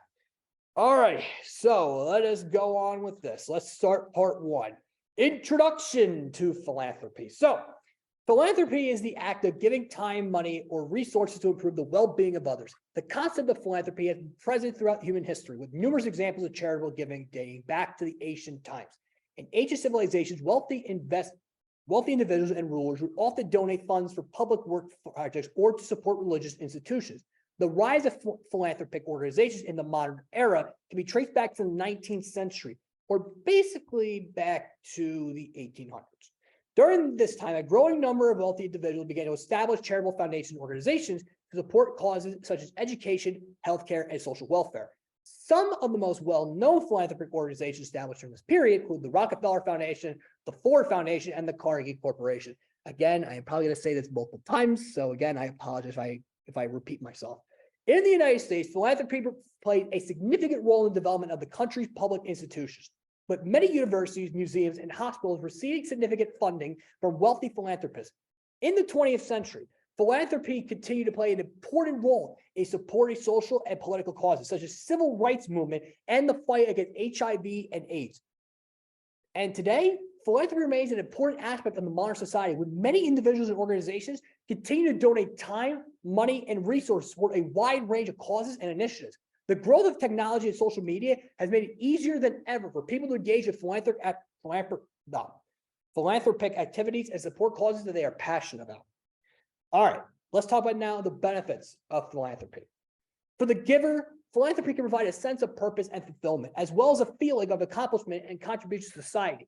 Giving can also help individuals to develop a stronger sense of empathy and compassion, as well as a greater understanding of the needs of others. Additionally, philanthropy can provide tax benefits and help individuals to build their personal and professional networks. For the recipient who is receiving, the philanthropy can provide much needed resources and support to improve their well-being and quality of life. This can include funding for education, healthcare, social services, and other programs and initiatives that help to address social and economic inequalities. Philanthropic giving can also help promote a sense of community and solidarity by demonstrating that people care about and are willing to support others who are in need. All right, let's now talk about the types of philanthropy. See, trying to make it entertaining for you guys, trying to not make it all boring, eye-catching. It's an example. All right, so there are 3 types of philanthropy, in general philanthropy, obviously. There's individual giving, corporate giving, and foundations. In this, I'm going to go over all of them. All of them. First, let's talk about individual giving. See, one individual, one person that stands out. Okay. Individual giving is the act of donating time, money, or resources by the individual to support charitable causes or nonprofit organizations. It can take many different forms, including one-time donations, recurring donations, volunteering time and expertise, and providing in-kind donations such as goods or services. Individual giving is a critical component of philanthropy, as it accounts for a significant portion of the total giving that takes place each year. In the United States alone, individual giving accounts for more than 2/3 of all charitable donations, with individuals donating an estimated $292 billion. $292 billion to nonprofit organizations in 2020. And you may be wondering why that might be such a high number, because yes, that was during the year when COVID happened. And again, the less said about that, the better. So, corporate giving. So, unlike individual giving, Corporate giving, also known as corporate philanthropy, refers to the act of businesses and corporations donating time, money, or resources to support charitable causes or nonprofit organizations. Corporate giving can take many different forms, including cash donations, in-kind donations, employee volunteer programs, and cause-related marketing campaigns. Corporate giving is an important component of corporate cultural responsibility, as it allows businesses to give back to the communities in which they operate and demonstrate their commitment to social and environmental issues. It can also help them to build goodwill and enhance the reputation of the company, both with consumers and with other stakeholders such as employees, investors, and regulators. So now let's talk about foundation. Yes, let's build the foundation of this. So foundations are nonprofit organizations that are established to support charitable causes and promote social welfare. Foundations can take many different forms, including private foundations, family foundations, community foundations, and operating foundations. Man, saying foundations 5 times over. They typically operate as grant-making organizations, providing funding to nonprofit organizations and other entities that are working to address social, cultural, and environmental needs. One of the key features of foundations is that they are established by an individual, family, or group of individuals, support specific charitable causes, or promote social welfare. This means that foundations often have a clear mission or focus, such as supporting education, promoting health and wellness, or advancing environmental sustainability. Now, there are challenges to philanthropy. There are. As in life, there are always challenges to overcome. Philanthropic organizations can face a range of challenges in their efforts to support charitable causes and promote social welfare. 2 key challenges are ensuring that the effectiveness of donations and navigating complex legal and ethical issues. Ensuring the effectiveness of donations is a critical challenge for philanthropic organizations, as it can be difficult to determine the impact of charitable giving and ensure that resources are being used in the most effective way possible. Some organizations address this challenge by implementing rigorous evaluation and measuring processes, using data to track the impact of donations and adjust their strategies as needed. Navigating complex legal and ethical issues is another key challenge for philanthropic organizations. These issues can include conflict of interest, questions of transparency and accountability, and compliance with complex regulations governing nonprofit organizations. Some organizations address these challenges by investing in strong governance and compliance processes, working closely with legal and regulatory experts, and being transparent about their operations and decision-making process. Other challenges that philanthropic organizations may face during include managing relationships with grantees and partners, building public trust and support, and adapting to changes social, political, and economic conditions. The challenges can be particularly acute for smaller organizations, as those working in more challenging environments where the resources may be limited and the need for impact may be especially high. So let's now talk about some successful philanthropic campaigns. So just to talk about 3 of them, we have the Bill and Melinda Gates Foundation. Does anyone know who Bill Gates is? Yes, the founder of Microsoft. Yes, the founder of Microsoft. Yes, you. And we have the Robin Hood Foundation. No, not the fictional character Robin Hood. I'm actually talking about the Robin Hood Foundation and the Giving Pledge. So I'm just going to talk a little bit about each of them, just so everyone does not know what they are. So the Bill and Melinda Gates Foundation, which is established in 2000, yes, the year Y2K happened, that Bill and Melinda Gates Foundation is one of the largest philanthropic organizations in the world, which is an endowment of over $50 billion. The foundation focuses on a wide range of issues, including global health, education, and poverty alleviation. It has been particularly successful in driving progress against diseases like malaria and polio, and promoting access to vaccines and other life-saving interventions. To date, the foundation has awarded over $50 billion in grants to support its mission. Then we have the Robin Hood Foundation, which was founded back in 1988. The Robin Hood Foundation is a nonprofit organization that aims to fight poverty in New York City. The foundation works by raising funds from donors and using those funds to support a range of anti-poverty initiatives, including education programs, workforce development, and food assistance. To date, the foundation has distributed over $3 billion in grants to support its mission and has helped to lift millions of New Yorkers out of poverty. And finally, we have the Giving Pledge, launched in 2010 by, again, for the 3rd time in this presentation, Warren Buffett and Bill and Melinda Gates. Yes, they actually made a fund together. Hold on. The Giving Pledge is a commitment by some of this world's wealthiest individuals to give away the majority of their wealth to philanthropic causes during their lifetime.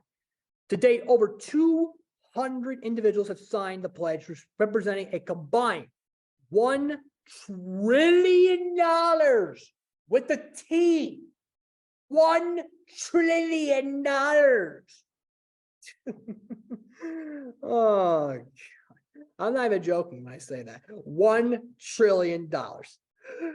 The Giving Pledge has inspired many others to give back and has helped to spur a new wave of philanthropic giving among the world's wealthiest individuals. So, what is the future of philanthropy in today's society? Well, philanthropy has a critical role to play in addressing future challenges, including climate change and social inequity. As the world faces increasingly complex and interconnected problems, philanthropic organizations can provide a powerful source of support and leadership in driving progress and innovation. One area where philanthropy can have a significant impact is addressing climate change.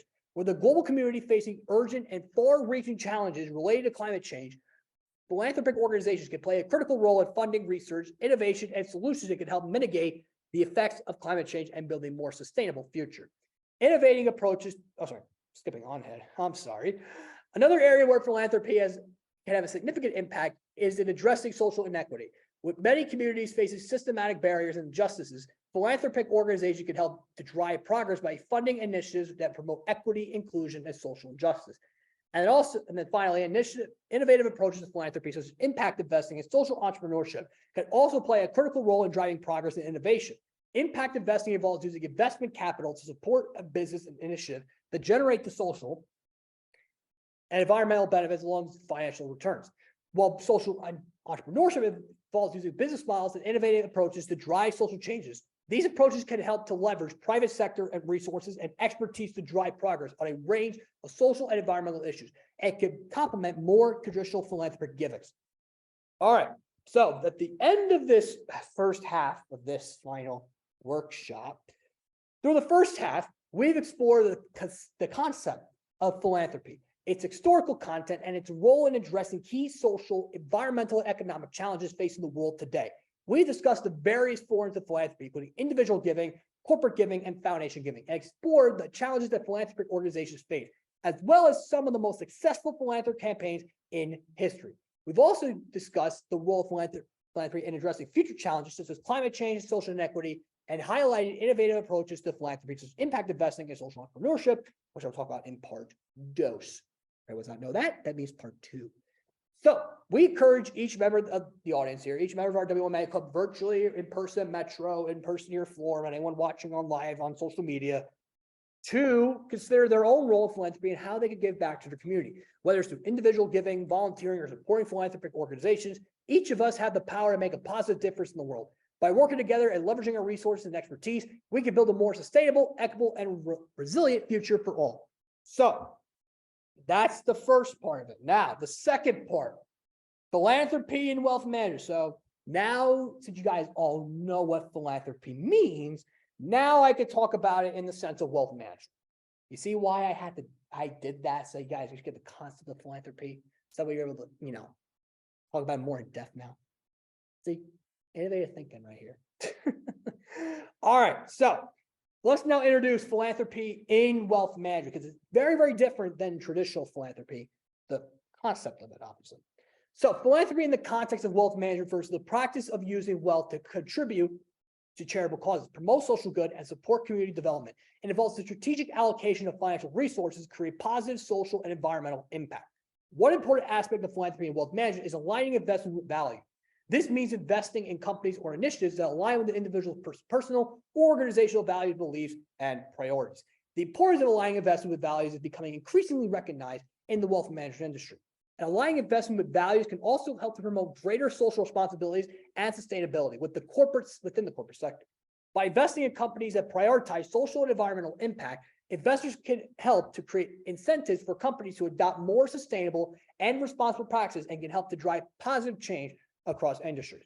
So let's now talk about the benefits of philanthropy in wealth management. I apologize because I'm putting on my coat because it is cold in here. All right, much better. All right, so incorporate philanthropy into wealth management can provide a range of benefits for both the individual and organizations. And here's some of those key benefits. Client retention. Incorporate philanthropy into wealth management can help to strengthen relationships within existing clients by demonstrating a commitment to shared values and causes. Clients are more likely to remain loyal to an advisor or organization that demonstrates commitment to social or environmental impact and that offers opportunities to support philanthropic causes that they care about. Attracting new clients. Incorporating philanthropy into the wealth management can also help to attract new clients who are interested in investing their wealth in ways that align with their values and beliefs. Offering impact investment options and philanthropy services can be a powerful marketing tool for attracting new clients and differentiating on oneself from the competitors. Like, for example, like I said in previous presentations, like I talked about the CMA exam, CPA exam, how it makes you stand out when you become dual certified. As an example, promoting long-term planning. So incorporating philanthropy into wealth management can also help to promote long-term planning and investment strategies. By aligning investments with values and promoting social and environmental impact, individuals and organizations are more likely to take a long-term perspective on their investments and to prioritize sustainable and responsible practices that promote long-term financial, social, and environmental sustainability. Increased employee engagement. Incorporating philanthropy into wealth management can also have a positive impact on employee engagement and retention. Employees are more likely to be motivated and engaged when they feel like they are contributing to a larger purpose, and when they feel like their work has a positive impact on the world. Like WMA Club is having a positive impact on everyone here at FDU Silberman. Finally, positive social and environmental impact. Finally, incorporating philanthropy into wealth management can have a positive social and environmental impact by directing financial resources to supporting causes and initiatives that promote positive change in the world. By prioritizing social and environmental impact alongside financial returns, individuals and organizations can make a meaningful contribution to creating a more sustainable and equitable future. So there are some strategies for philanthropy in the wealth management field, which I'll talk about right now. There are many strategies for incorporating philanthropy in wealth management. So here are some of them, which I will talk about in more depth when we get to them.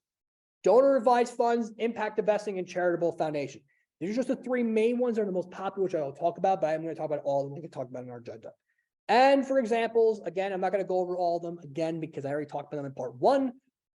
Our successful implementation of philanthropy and wealth management, the Ford Foundation, the Bill and Melinda Gates Foundation, and the Rockefeller Foundation. All right, so let's get this party going. Let's start off with donor advised funds. So donor advised funds are a popular way for individuals and organizations to support charitable causes. They work by allowing donors to make a tax-deductible donation to a fund, which is then managed by a third-party organization called a sponsoring organization. The donor can then recommend grants to support specific charitable causes or organizations. And there are some benefits, like tax benefits, which basically donors can receive immediate tax deduction for their charitable donation, which can be used to reduce their taxable income in the year of the donation. Flexibility. Donors can make contributions to the fund at any time and recommend grants and support to support charitable causes or organizations as see fit. This allows donors to be flexible and responsive to changes needed and priorities. Expertise. Sponsored organizations have expertise in managing charitable funds and writing guidance to donors on effective grant-making strategy. And legacy. Donors can establish legacy of a charitable giving by creating a donor-advised fund that continues to support charitable causes and organizations after their lifetime. And as example for some of successful donor-aid funds, we have the Fidelity Charitability, Schwab Charitability, and the Silicon Valley Community Foundation. I am not going to read all of them because you have a lot to go through. We go those 4 case studies. So again, if you want to read about it more in depth, click down on the speaker notes, slide 34. I want to read about them more in depth. But again, I'm not going to bore you guys to death about that. So let's now talk about impact investing. See the cute little piggy bank and the umbrella. All right. Impact investing is a type of investment strategy that aims to generate social or environmental impact. In addition to financial returns, it differs from traditional investing, which focuses solely on generating financial returns. Impact investing seeks to address pressing social and environmental challenges by directing capital towards organizations or projects that have a positive social or environmental impact. Impact investing can take many forms, including investments in microfinance institutions, renewable energy projects, affordable housing development, and community development organizations. These investments can be made through private equity, debt, or other financial instruments. And examples of impact investing: the Global Impact Network, Acumen, the Calvert Foundation, and the Kretsch Foundation, which again, I'm not going to read them all. You guys can go on the speaker notes about that. All right, let's now talk about sustainable investing. Yes, you guys probably heard that term before, because again, Fleet Invest came in probably earlier this month and talked about sustainable investing. Go watch that meeting as well after this one. So sustainable investing, also known as responsible investing or ESG investing, is an approach to investing that takes into account the social and environmental impacts of investments. It involves considering factors such as climate change, social justice, and corporate governance when making investment decisions. In philanthropy and wealth management, sustainable investing is becoming increasingly important as investors seek to align their investments with their values and contribute to a more sustainable future. By investing in companies that are socially and environmentally responsible, investors can make a positive impact while also generating financial returns. And successful sustainable investing programs, the principles of responsible investment, the BlackRock Impact Bond Fund. Yes, BlackRock. I know probably most of you probably heard that, because again, I probably spoke about them a lot when I presented Wiley to Smeef, and again, they mostly own everything in the world. So again, the Calvert Responsive Investing Funds and the Rockefeller Brothers Fund. All right, let's now talk about shared value investing. So shared value investing is an investment strategy that aims to create both social and economic value by investing in companies that are addressing social and environmental challenges through their core business operations. Shared value investing seeks to align business interests with social interests in order to create value for both society and investors. And shared value investing has the potential to create social and economic value by aligning business interests with social interests. By investing in companies that are addressing social and environmental challenges to their core business operations, investors can create positive impact while also generating financial returns. And I do not have any examples about that, so we're going to move right ahead and go to social impact bonds. So social impact bonds, or SIBs, are a type of pay for success financial mechanism that enables private investors to fund social programs. SIBs work by bringing together investors, government agencies like the FBI and the CIA, and social service providers to create a contract in which private investors provide upfront funding for a social program. If the program achieves its predetermined outcomes, the government repays the investors with interest. SIBs offered a way for governments to fund social programs without relying solely on the public funds. By partnering with private sectors, governments can shift the risk of program implementation to the private sector and pay for successful outcomes rather than the upfront costs. An SIB has the potential to fund social programs through private investment, which can enable governments to shift the risk of program implementation to the private sector and pay for successful outcomes rather than upfront costs. By incentivizing private investment in social programs, SIBs can create positive social impact while also generate financial returns for investors. All right, donor education and engagement. So donor engagement and donor education and engagement are crucial components of successful philanthropic programs. Donors who are educated about these issues, they are passionate about and engage in philanthropic processes and are more likely to make informed decisions and have a greater impact on the causes they support. One way to educate and engage donors is through site visits to nonprofit organizations. Like, for example, IMA, which is a nonprofit organization. As an example. These visits can provide donors with firsthand experience of the impact of their giving and help them better understand the challenges and opportunities faced by the organizations they support. Donor advised funds, or DAF, DAF, also provide opportunities for donor educated and engagement. DAF sponsors could also offer educational resources, workshops, and webinars to help donors learn about effective giving strategies and issues they care about. For example, NJCPA, AICPA, IMA. They're all non-profit, all of them. And they do offer workshops and webinars, which again, please take advantage of those. What I talked about in previous meetings, please do. All right, advancements in technology. All right, so advances in technology are changing the landscape of philanthropy and wealth management. Technologies make it easier for donors to give, organizations to receive donations, and wealth managers to incorporate philanthropic strategies into their investment portfolios. One significant technology-enabled development in philanthropy is crowdfunding. Crowdfunding platforms enable individuals to raise funds for a cause or project by soliciting small donations from a large number of people through online programs. Another development is the rise of social media as a tool for philanthropy. Like, for example, I know we are all over social media right now: Rumble, Getter, Twitch, Instagram, Twitter, Facebook, YouTube, possibly TikTok in the future when we get 1,000 followers. So please follow the WMA TikTok page. Please do, as we actually go live on TikTok. Social media has made it easier for nonprofit organizations to reach new donors and engage with supporters. Social media platforms such as Facebook and Twitter, see, I mentioned earlier, have also enabled individuals to raise awareness and funds for causes they are caring about by sharing stories and crowdfunding campaigns with their networks. All right, let's now talk about charitable foundations. So creating a charitable foundation will provide a number of advantages for philanthropists looking to make a lasting impact on their communities. And there are 4 advantages of creating a charitable foundation, which I'm not going to talk about 2 of them because I already talked about them already, but the 2 other ones I will talk about are increased control and branding. By creating a foundation, philanthropists can retain a greater level of control over the use of their funds, ensuring that they are used in accordance with the values and priorities. And then branding a charitable foundation can be an effective way to build a philanthropist's brand and increase visibility and recognition for its philanthropic efforts. An example of a successful charitable foundation, the W.K. Kellogg Foundation, as an example. So, like we talked about in part 1, like how there are challenges in philanthropy.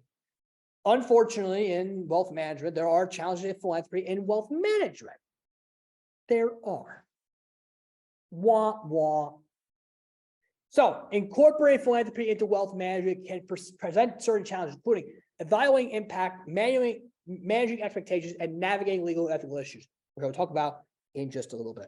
To address these challenges, it's important to work with experienced professionals and advisors who can provide guidance and expertise in philanthropy and in wealth management. Additionally, ongoing education and training can help donors and organizations stay informed and up to date on the best practices and emerging trends. So, let's first talk about evaluating the impact. So, evaluating the impact of a philanthropic program is crucial to ensure that the resources are being used effectively and to identify areas for improvement. Some benefits of impact evaluation include measuring progress towards goals, identifying successes and challenges, and identifying opportunities for growth and innovation.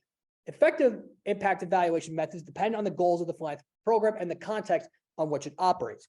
Which there are successful impact evaluations, which I'm not going to go over all of them because it'll take up so much time, but I'll go on a few of them. Social return on investment, randomized controlled trials, outcome mapping, and collaborative learning.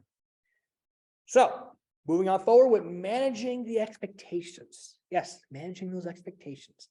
So managing expectations is an important aspect of incorporating philanthropy into wealth management. Setting realistic goals and communicating them clearly to clients can help ensure that everyone involved understands what can be achieved throughout philanthropy.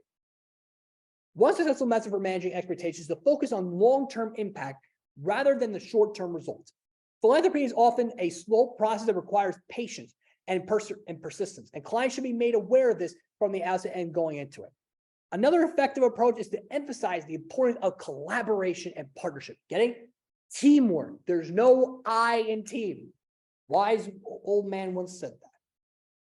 Shout out to my father for saying that. So, philanthropy is rarely a solo endeavor, and working with other stakeholders, such as nonprofit organizations and government agencies, can help create more meaningful and lasting changes. Finally, being transparent and open about the limitations and challenges of philanthropy can help to manage expectations. Clients should be aware of these risks and uncertainties involving in philanthropy and should understand that not every initiative will be successful. By setting realistic expectations and communicating clearly with clients, wealth managers can help to ensure that philanthropic programs are successful in the long term. So, let's talk about legal and ethical issues. Yes, there are legal and ethical issues in philanthropy and wealth management. There actually is, surprisingly. So, incorporating philanthropy into wealth management can involve complex legal and ethical issues that need to be carefully navigated. Some of those key issues include conflict of interest, tax laws, and regular compliance. One successful approach to navigating these issues is to work with legal and tax experts who can provide guidance on the most effective strategies for philanthropic giving. Another successful approach is to prioritize transparency and disclosure. In addition, it is important to stay up to date on legal and regulatory changes that may impact philanthropic giving. All right.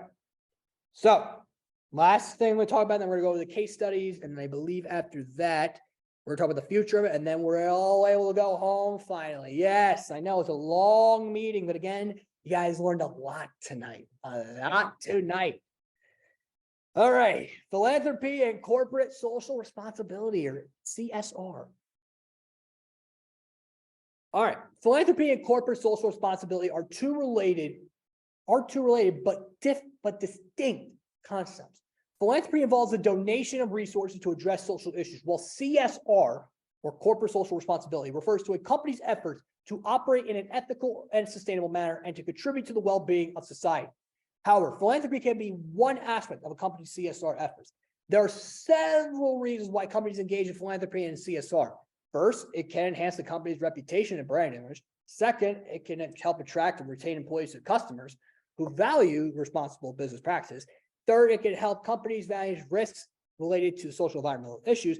And finally, it can create new business opportunities, such as developing innovative products and services that address social needs. All right, so I have 4 case studies that I'm going to read you guys about. I'm not going to read them word for word, but again, I summarized them based on my own reading of them. And again, I did all this. I legit, like, funny enough, as I was going through this, I legit had like there's like 50 pages I had to print out, and I legit took notes on all these case studies. See, this is the kind of stuff I do for you guys because I love this club so much. So the first case study we're going to talk about is a charitable. I did talk about it earlier in part 1, or I think I talked about it in part 2 actually. But it's the Schwab Charitable. All right. So Schwab Charitable is a donated advised fund program launched by Charles Schwab's Corporation in 1999. The program allows donors to create a charitable giving account, receive an immediate tax reduction for contributions, and recommended grants to the preferred charities over time. One of the successful aspects of the Schwab Charitable Program is its growth in assets and grants. As of 2021, the program has facilitated over $16 billion in grants to more than 121,000 charities. And in 2020 alone, the year of COVID, the program distributed $3.3 billion in grants, which is a 28% increase from the previous year, which was 2019. And overall, the Schwab Charitable Program has been successful in providing donors with the efficient and effective ways to support charitable causes and in becoming a leader in the donated advised fund space. And by the way, if you guys want to read all of my notes that I took on this more in depth, you know where to go. Speaker notes. I'm not going to tell you guys again, but again, go down there and find them. All right, the second one I'm going to talk about is Fidelity Charitable.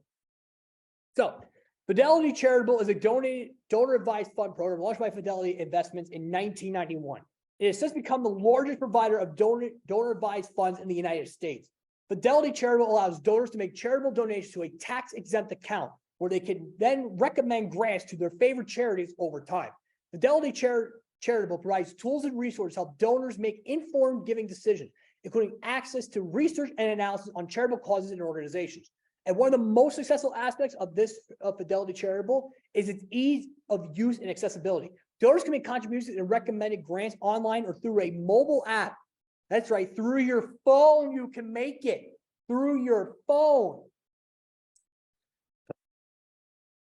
Making it convenient for donors to manage their charitable givings. Overall, Fidelity Charitability has had a significant impact of philanthropy by making it more accessible and easy to manage for individual donors. Since its inception, the program has granted over $50 billion to nonprofits and charitable causes.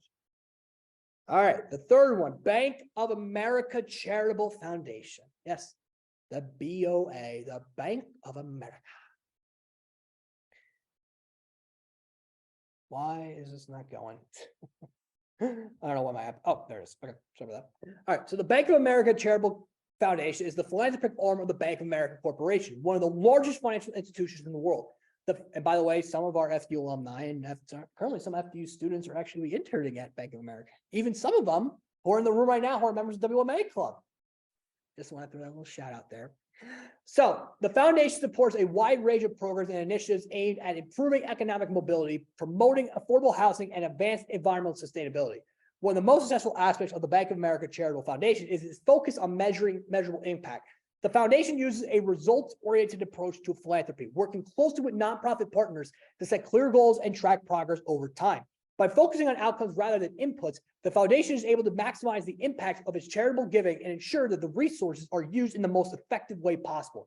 Overall, the Bank of America Charitable Foundation has given significant impact on the communities it serves. In 2020 alone, Get this, 2020 alone, the foundation distributed more than $300 million, 300 million dineros in grants to nonprofit organizations around the world.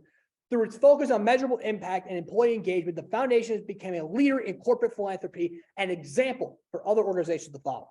And my last one I'm going to talk about, Goldman Sachs Philanthropy Fund. Guess what? If anyone did not remember, we did invite Goldman Sachs last semester to come and speak to us. You guys can watch that meeting on our YouTube page. The last time I swear I'm going to plug that. The last time I just had to plug it. Last time I apologize.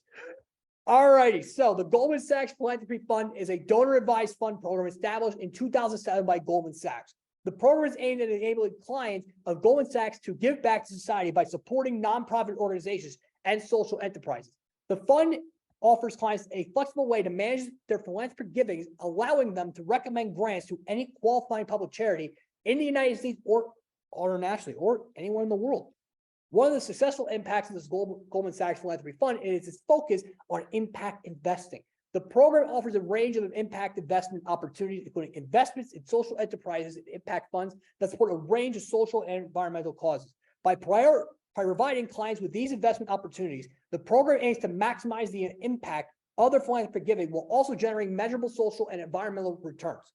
Overall, the Goldman Sachs Philanthropy Fund is being a successful enabling clients of Goldman Sachs to make a meaningful impact on society through their philanthropic giving. By emphasizing impact investing and collaboration, the program has helped to ensure that the client donations are used in the most effective and efficient way possible. So, to sum this all up, yes, we're on the final slide. I am so sad that we're ending this. I know most of you guys are probably happy you guys are able to leave, but again, I am sad that I have to end it like this. But the future of philanthropy and wealth management. So the future of philanthropy and wealth management looks promising with emerging trends and opportunities that can drive social impact and align investment with values. One emerging trend is the rise of sustainable impact investing, where investors seek to achieve financial returns while also creating a positive impact on society and the environment. This trend is expected to continue to grow with more investors looking to incorporate ESG factors in their investment decisions. Another emerging trend is the use of technology in philanthropy and wealth management, such as blockchain and crowdfunding platforms. These technologies can improve transparency, reduce costs, and increase access to philanthropic opportunities. In addition, there is a growing interest in innovative philanthropic models, such as social impact bonds and pay for success programs, which enable private investors to fund social programs and earn a return based on their success. And overall, the future of philanthropy and wealth management looks promising, with the increasing interest in aligning investment with values and driving social impact, as wealth management continues to evolve. Philanthropy is likely to play an increasingly important role in helping individuals and organizations to achieve their financial social goals. All right, we made it to the end. Yes, we actually did it. We had 5 workshops in one meeting. I know it took 2 hours. I know. I apologize, but you guys learned a hell of a lot, and I am so happy for you guys. So now it's time for the big announcement that I was supposed to post on social media yesterday, but I felt why not do it here. So I know most of us were going away for spring break the week of March 12th, but WMA Club decided that we're going to do things a little different here. Instead of going on break, we've decided, and I know some of you are going to be mad at me, or some of you might be happy about this, but for the first time in WMA Club history, we will be holding meetings during spring break, but not before you guys lose your cool, not the way you expect it to be. Let me explain. So we're going to call this time period, the spring break, from March 10th to March 19th, WMA Club Spring Break Workshop Spectacular. Starting on March 10th and ending on March 19th, each and every single day, you guys are able to get workshops on all the topics you guys have been asking us and begging us to do, that we put in the suggestion box for a long time. I thought we would never get to them. I thought, okay, why don't we actually pull these suggestions out? So these meetings are not going to be in person at all, because again, you guys are all on spring break. What will happen is they'll be live streamed on all of our social media platforms. So again, Instagram, Rumble, Getter, LinkedIn, Twitter, all those great social media platforms, and Fluted as well. So you guys don't even have to come to school. You guys can watch it at the comfort of your own home, or when you're in your lunch break or your internship, or basically when you're at the beach or going to Florida or Texas or California for spring break, whatever you're doing during spring break, you're able to watch us. Now, I know most of you guys are probably like, wait, what we're going to talk about? Well, I can officially reveal right now that the topics we will be talking about during this workshop spectacular. Are you guys all ready? Because I know I am. As I got to pull up my little sheet here, and here we go. Drum roll, please. All right. So on March 10th, we will be talking about behavioral finance workshop. That, and by the way, the times are all not going to be the same. They're all going to be very different. And again, you will see a post on our social media pages tomorrow. So again, look at that for the entire schedule, but I'm going to reveal it all right now. So on Friday, March 10th, we'll be talking about behavioral finance. That'll be from 5 to 6 p.m. Then on Saturday, March 11th, we'll talk about debt management workshop. That'll be from 4 to 5 p.m. Then on March 12th, we'll talk about financial literacy workshop. That'll be from 5 to 6 p.m. Then on the 13th and the 14th, the time will be at 6 to 7 p.m. But on the 13th, we talk about healthcare planning workshop. And on the 14th, I know some of you are probably going to hear this one, probably I think for some of you seniors here, probably the 5th time I said this already. Juniors probably heard this for the 3rd time. And again, I know I'm recycling the same one we've done every single year, but this time I promise you, I am going to improve on that. Trust me, you will be very, very happy with this one. Fundamentals of building and maintaining a FICO score. Yes, I will be updating that entire slide deck and making it so much better. Trust me, it's going to be good and you guys are going to enjoy it. Then on the 15th, we're going to talk about asset protection. Yes, you see now, I did not talk about asset protection in one of our workshops because I'm saving it up for that. That will be at 4:30 to 5:30 on Wednesday, the 15th. Then on the 16th from 4 to 5, we'll be talking about retirement planning and saving up for retirement workshop. Then on St. Patrick's Day, on the 17th, since St. Patrick's Day is a holiday celebrated worldwide, we thought, why don't we talk about an international wealth management? Yes, I know we're this close based in the United States and technically North America, because we do have our Vancouver campus up in Vancouver, Canada, which again, stay tuned. We are going to have WMA clubs in Vancouver. We decided, why don't we talk about international wealth management? So we're going to talk about that on the 17th of March from 12 to 1 p.m. or it might be 6 to 7 p.m. Again, we will let you know when that happens. The 18th on the Saturday, we'll be talking about family office services. That'll be from 4 to 5 p.m. And then to finish it off on the 19th of March, you're going to get 2 back-to-back workshops in the same night. We'll be talking about social responsible investing and investment due diligence. That'll be from 5 to 7 p.m. Actually, 5 to 6 p.m. actually, because I thought we were going to be doing 5 to 7, but 5 to 6 p.m. These will all be on our social media accounts. They'll be live streamed. And again, if anyone wants to pop on the Zoom, because I know most of you guys are probably not going to want to do that, you can. You go to our link tree, click those links, you're able to join the Zoom when you want. But again, you guys really don't have to. It's spring break. I'm not expecting you guys to join the Zoom. But if you want to watch it live, you can, because it'll all be there. And do not worry, all the spring break workshop spectaculars will all be saved. They'll be redone, they'll be edited out, and will be uploaded on our Rumble and our YouTube channels for future watches. So again, if you did miss out on them live, don't worry, we got you covered. All right, it is 8 o'clock. Let me just say one last thing. Next meeting is going to be March 2nd. Oh, even before that, tomorrow, March 1st, we are going to be co-hosting with FDU Silberman and the FDU Career Center, the 2023 Spring Semester Virtual Career Fair. That will be held on Handshake from 2:30 to 5:30 p.m. Eastern Standard Time on Handshake. And I encourage all of you guys in this room tonight, if you did not go to the in-person one, I highly suggest you go to this one, because I will say this again, it is virtual. It is virtual, but that does not mean that you can dress casual clothes. Dress business casual, at least. And if you need a little refresher on how to prepare, go to our YouTube channel, go to the career fair workshop, watch that by yours truly, as I give you guys my advice on how you're able to tackle it. And then on March 2nd, this is going to be a big one that I've been waiting for a long time. We are going to be bringing in Northwestern Mutual. Yes, Northwestern Mutual. And that will be Alyssa Sesh, Nicholas DiLorenzo, and Ashley DeOlio. Funny enough, fun fact, Ashley is a former FDU alumni and just recently graduated from FDU in 2020. So she's actually going to be making her return back here. which I am super excited because I never even met her, but apparently she graduated the year I was still in school here. Funny enough. And then finally, just to finish out the rest of this week, Saturday, we will be co-hosting with FDU SGA and FDU Theaters Arts. We'll be co-hosting a Midsummer's Night Dream. Please use code FDU Clubs at checkout to receive a 10% discount on your ticket. Believe me, there will be giveaways. There'll be a lot of fun.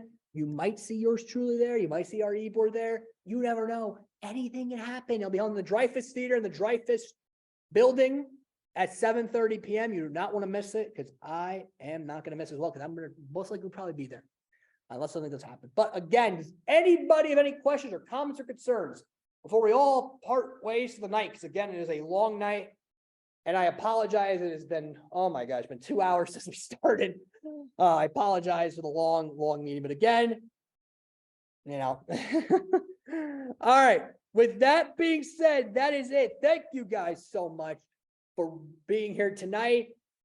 Please leave a like, comment, follow us on all social media accounts.